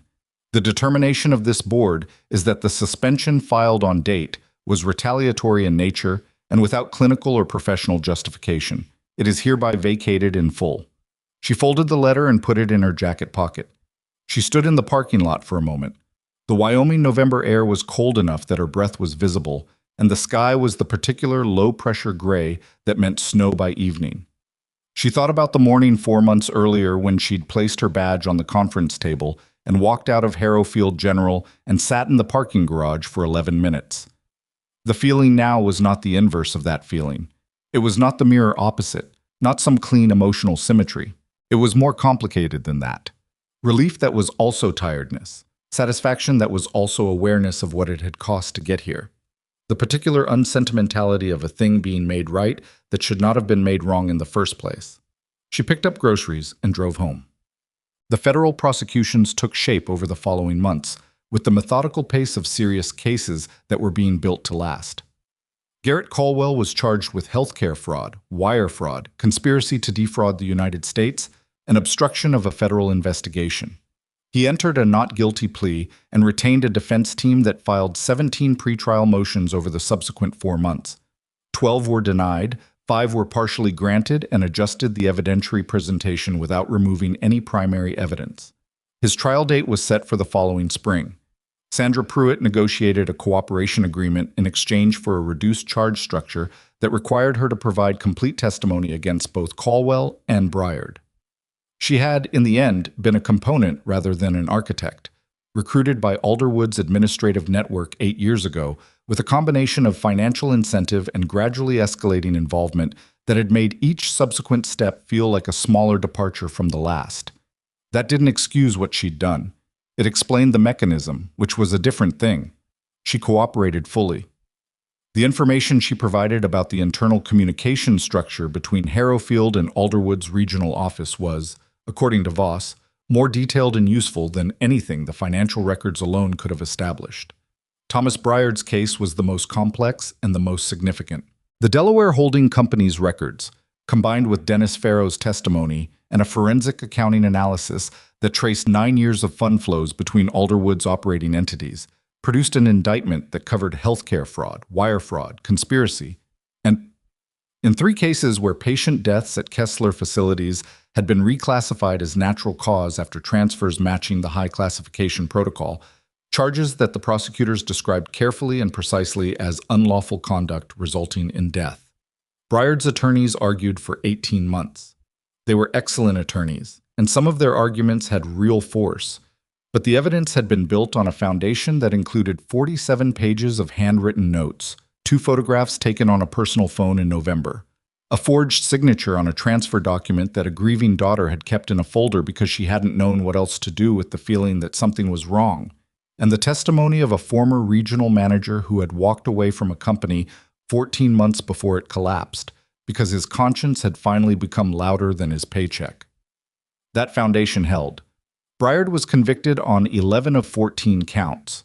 The sentencing hearing produced a term that the presiding judge described in her remarks as reflective of the deliberate and sustained nature of the conduct, the number of victims, and the particular harm caused to individuals who were vulnerable by reason of their medical condition and their trust in the institutions that were supposed to care for them. Emily was not in the courtroom for the sentencing. She was working. She had taken a position at Renner Valley Medical Center in Casper 4 months after the board vacated her suspension. It was a larger facility than Harrowfield, a level-wide trauma center with a more complex case mix and an emergency department that moved fast enough that her first week had felt like recalibration rather than adjustment. The chief of emergency medicine, a woman named Dr. Annette Okafor, had read Emily's professional file before the interview and had asked precisely 2 questions about the Harrowfield situation. What had Emily seen, and what had she done about it? Emily had answered both. Okafor had offered her the position before she left the building. Working at Renner Valley was not easier than Harrowfield. It was harder in the ways that mattered professionally and easier in the ways that had been making her smaller. Nobody treated her like furniture. Nobody redirected her assessments to residents who had less experience.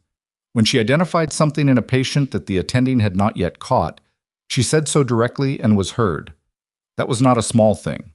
She hadn't let herself fully understand how much energy she'd been spending at Harrowfield managing the friction of not being seen, until the friction was gone and she could feel what it had been costing her.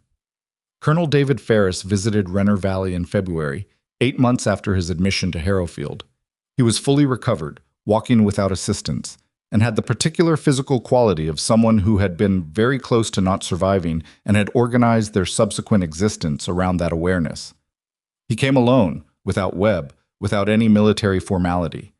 He found Emily during a shift change and waited in the corridor until she had a moment. She saw him before he announced himself, tall, built, moving with a soldier's economy, and stopped.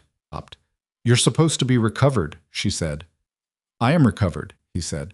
"I came to say thank you." "You didn't need to do that." "I know." He looked at her with the directness of someone who had been briefed on the full scope of what had happened at Harrowfield and had spent several months sitting with the knowledge that his survival had been the event that opened a case involving dozens of other people whose outcomes had been different. "I read the full investigation report, all of it." Emily waited. "You documented 42 cases before I came through that door," he said. "You'd already built most of the case before you ever saw me." "The case wasn't finished," she said. "It needed the federal trigger. It needed someone to still be there to give it to the federal investigators," he said. "After being suspended, after a threat, after being told to leave. You stayed." He paused. "That's not a small thing either."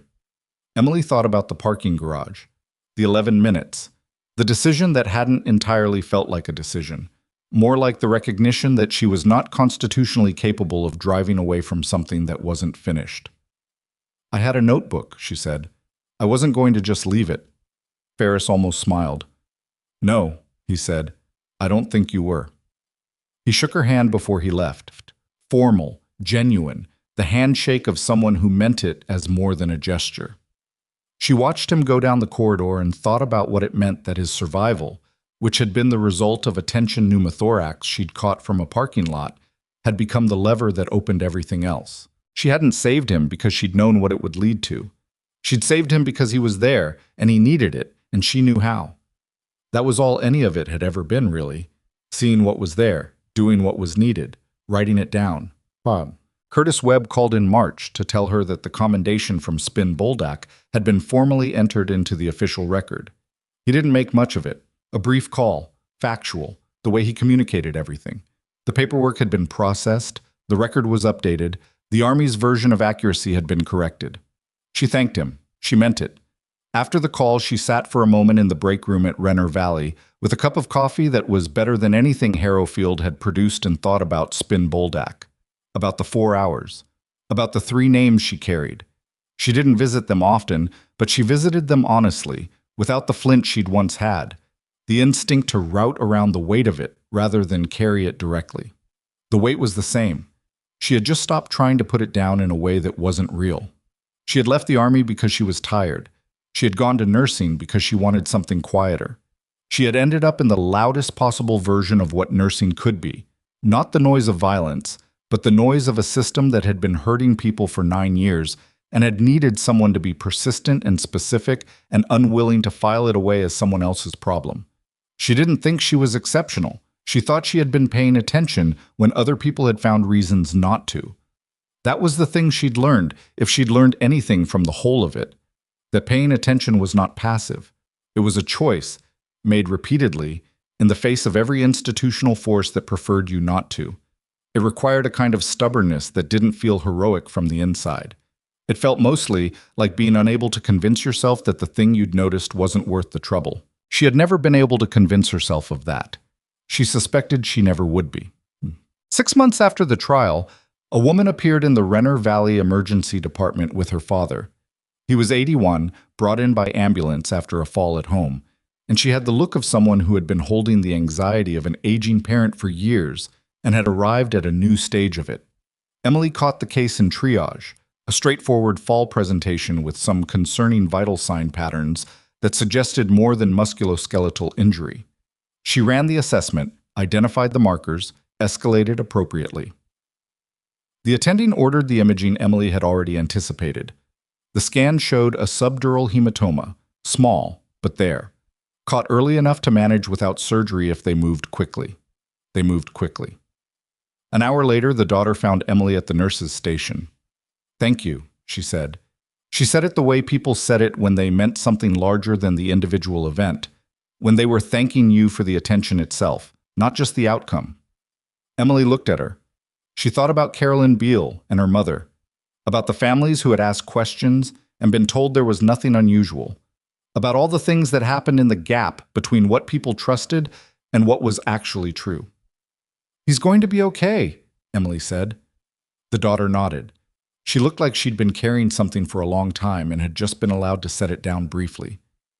"You noticed something," the daughter said, "before anyone else did." "I was looking," Emily said. She went back to work. That was the thing about this. The thing that nobody mentioned when they talked about the case, when journalists wrote about the Alderwood convictions and the federal fraud investigation and the 47-page notebook that had helped bring it down. They talked about courage, which was not wrong, but it was incomplete. They made it sound like a decision made in a dramatic moment, when really it had been hundreds of small decisions made in ordinary moments. To write it down instead of letting it go. To stay when leaving was easier. To say what she saw when silence was less complicated. It wasn't that she was braver than other people. It was that she had learned, through years of conditions far worse than a hostile department chief and a suspicious administrator, that the cost of looking away was paid by someone who wasn't you. She had been unwilling to let someone else pay that cost. She was still unwilling. She walked back into the trauma bay where her next patient was waiting, the department moving around her with the organized urgency of a place that handled serious things seriously, and she moved through it the way she'd always moved. Not in the background, not making herself smaller to fit someone else's idea of what she was supposed to be, but exactly as she was, clear-eyed, specific, and paying attention. It had never been a weakness. She had simply spent too long in rooms where the people with authority needed her to believe it was. She didn't believe that anymore. The hearing in Cheyenne lasted 2 hours and 40 minutes. Emily sat in the gallery of the federal courthouse and watched Voss's DOJ co-counsel dismantle Caldwell's attorney's motion with the particular efficiency of someone who had anticipated every argument and prepared for it in advance. The November photographs were entered, time-stamped, metadata intact, predating the access pattern, the motion targeted by 7 days. The independent warrant pathway for the pharmacy database was established through documentation that showed the federal subpoena had been issued directly to the pharmacy vendor, bypassing the hospital network entirely. Caldwell's attorney was, in fact, very good. He made arguments that were genuinely sharp. The HIPAA framing was legally coherent. The unauthorized access claim had real procedural merit. And there were 3 exchanges during which Emily felt the ground shift slightly in the direction she didn't want it to shift. But very good wasn't enough when the evidence had been built with the particular redundancy of someone who had spent 4 months writing things down on paper because she didn't trust the digital systems around her. The judge denied the motion at 10:47 a.m. The notebook was admissible. Emily sat in the gallery and felt nothing dramatic when the ruling was announced. She felt the specific functional relief of a necessary outcome having been achieved, followed almost immediately by the awareness of how much remained ahead. Caldwell's case was now moving to prosecution. Briard's case was 12 hours old and already complex. The other 5 facilities had opened investigations that would take months. The patients whose deaths were being re-examined, that process had its own timeline, its own families waiting for answers, its own wait. She took a breath and stood up when the gallery was released. Outside the courthouse, in the gray Cheyenne morning, Voss found her on the steps. "We arrested Thomas Briard at 6:45 this morning," Voss said, "at his residence in Denver. His attorney is already filing motions, but we have the Delaware records, we have the formation documents with his signature, and we have testimony from a former Alderwood regional manager who contacted our office at 5 a.m. and offered full cooperation." Emily turned to look at her. The anonymous tip. Former regional manager, name of Dennis Farrow. He left Alderwood 14 months ago after what he described as a growing awareness that the patient transfer protocols were not what he'd been told they were when he was hired.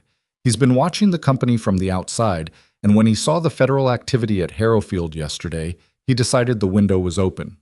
Voss looked at the courthouse steps. He's the one who took the photograph at the airport. He'd been tracking Pruitt's movement since yesterday morning because he was afraid she would make contact with Briard before we could reach him. Emily thought about the photograph. Gate 4. Hurry. 3 words from a man who had left a job 14 months ago because something inside him had refused to keep looking away, who had tracked a fleeing administrator through an airport with his phone and sent the image to the investigators he'd been watching work, hoping it was enough. "He took a significant personal risk," she said. "Yes," Voss said. "He did." She thought about that. About the different forms that courage took. The obvious kind and the quieter kind that didn't announce itself, that just acted because the alternative was watching something wrong. Continue unchallenged. Farrow hadn't known, when he left Alderwood 14 months ago, that his exit would eventually matter. He'd just known he couldn't stay. Sometimes that was the whole decision. The Wyoming State Board of Nursing reviewed Emily's suspension in a formal proceeding 3 weeks after the Cheyenne hearing. The proceeding lasted 40 minutes. The board had access to the federal investigation's findings regarding Harrowfield General, Voss's documented timeline establishing that the suspension had been filed in advance of Colonel Ferris's admission, and a formal statement from Dr. Raymond Aldis acknowledging that the suspension recommendation had originated from Sandra Pruitt's office without clinical basis. The suspension was vacated, removed from Emily's professional record as if it had never been filed.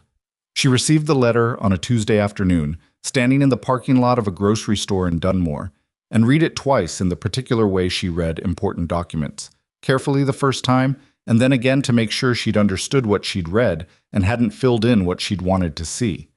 The language was precise and official and completely impersonal, the way regulatory documents were written. The determination of this board is that the suspension filed on date was retaliatory in nature and without clinical or professional justification. It is hereby vacated in full. She folded the letter and put it in her jacket pocket. She stood in the parking lot for a moment. The Wyoming November air was cold enough that her breath was visible, and the sky was the particular low-pressure gray that meant snow by evening. She thought about the morning 4 months earlier when she'd placed her badge on the conference table and walked out of Harrowfield General and sat in the parking garage for 11 minutes. The feeling now was not the inverse of that feeling. It was not the mirror opposite, not some clean emotional symmetry. It was more complicated than that. Relief that was also tiredness. Satisfaction that was also awareness of what it had cost to get here. The particular unsentimentality of a thing being made right that should not have been made wrong in the first place. She picked up groceries and drove home. The federal prosecutions took shape over the following months, with the methodical pace of serious cases that were being built to last. Garrett Colwell was charged with healthcare fraud, wire fraud, conspiracy to defraud the United States, and obstruction of a federal investigation. He entered a not guilty plea and retained a defense team that filed 17 pretrial motions over the subsequent 4 months.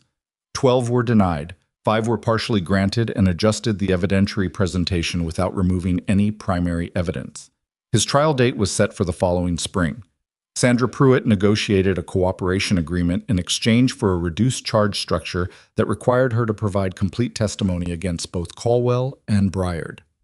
She had, in the end, been a component rather than an architect, recruited by Alderwood's administrative network 8 years ago, with a combination of financial incentive and gradually escalating involvement that had made each subsequent step feel like a smaller departure from the last. That didn't excuse what she'd done. It explained the mechanism, which was a different thing. She cooperated fully. The information she provided about the internal communication structure between Harrowfield and Alderwood's regional office was, according to Voss, more detailed and useful than anything the financial records alone could have established. Thomas Briard's case was the most complex and the most significant.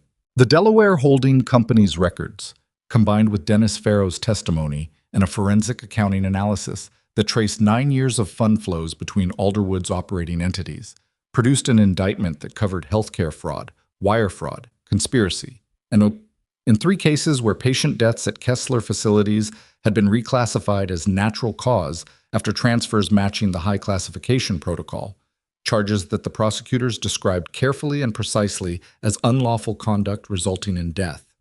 Briard's attorneys argued for 18 months. They were excellent attorneys, and some of their arguments had real force, but the evidence had been built on a foundation that included 47 pages of handwritten notes, 2 photographs taken on a personal phone in November, a forged signature on a transfer document that a grieving daughter had kept in a folder because she hadn't known what else to do with the feeling that something was wrong, and the testimony of a former regional manager who had walked away from a company 14 months before it collapsed because his conscience had finally become louder than his paycheck. That foundation held. Briard was convicted on 11 of 14 counts. The sentencing hearing produced a term that the presiding judge described in her remarks as reflective of the deliberate and sustained nature of the conduct, the number of victims, and the particular harm caused to individuals who were vulnerable by reason of their medical condition and their trust in the institutions that were supposed to care for them. Emily was not in the courtroom for the sentencing. She was working. She had taken a position at Renner Valley Medical Center in Casper 4 months after the board vacated her suspension. It was a larger facility than Harrowfield, a level I trauma center with a more complex case mix and an emergency department that moved fast enough that her first week had felt like recalibration rather than adjustment. The chief of emergency medicine, a woman named Dr. Annette Okafor, had read Emily's professional file before the interview and had asked precisely 2 questions about the Harrowfield situation. What had Emily seen, and what had she done about it? Emily had answered both. Okafor had offered her the position before she left the building. Working at Renner Valley was not easier than Harrowfield. It was harder in the ways that mattered professionally and easier in the ways that had been making her smaller. Nobody treated her like furniture. Nobody redirected her assessments to residents who had less experience. When she identified something in a patient that the attending had not yet caught, she said so directly and was heard. That was not a small thing. She hadn't let herself fully understand how much energy she'd been spending at Harrowfield managing the friction of not being seen, until the friction was gone and she could feel what it had been costing her. Colonel David Ferris visited Renner Valley in February, 8 months after his admission to Harrowfield. He was fully recovered, walking without assistance, and had the particular physical quality of someone who had been very close to not surviving, and had organized their subsequent existence around that awareness. He came alone, without Webb, without any military formality. He found Emily during a shift change and waited in the corridor until she had a moment. She saw him before he announced himself, tall, built, moving with a soldier's economy, and stopped. "You're supposed to be recovered," she said. "I am recovered," he said. "I came to say thank you." "You didn't need to do that." "I know." He looked at her with the directness of someone who had been briefed on the full scope of what had happened at Harrowfield and had spent several months sitting with the knowledge that his survival had been the event that opened a case involving dozens of other people whose outcomes had been different. "I read the full investigation report, all of it." Emily waited. "You documented 42 cases before I came through that door," he said. "You'd already built most of the case before you ever saw me." "The case wasn't finished," she said. "It needed the federal trigger. It needed someone to still be there to give it to the federal investigators," he said, "after being suspended, after a threat, after being told to leave. You stayed." He paused. "That's not a small thing either." Emily thought about the parking garage, the 11 minutes, the decision that hadn't entirely felt like a decision, more like the recognition that she was not constitutionally capable of driving away from something that wasn't finished. "I had a notebook," she said. "I wasn't going to just leave it." Ferris almost smiled. "No," he said. "I don't think you were." He shook her hand before he left. Formal, genuine, the handshake of someone who meant it as more than a gesture. She watched him go down the corridor and thought about what it meant that his survival, which had been the result of a tension pneumothorax she'd caught from a parking lot, had become the lever that opened everything else. She hadn't saved him because she'd known what it would lead to. She'd saved him because he was there, and he needed it, and she knew how. That was all any of it had ever been, really, seeing what was there, doing what was needed, writing it down. Curtis Webb called in March to tell her that the commendation from Spin Boldak had been formally entered into the official record. He didn't make much of it. A brief call, factual, the way he communicated everything.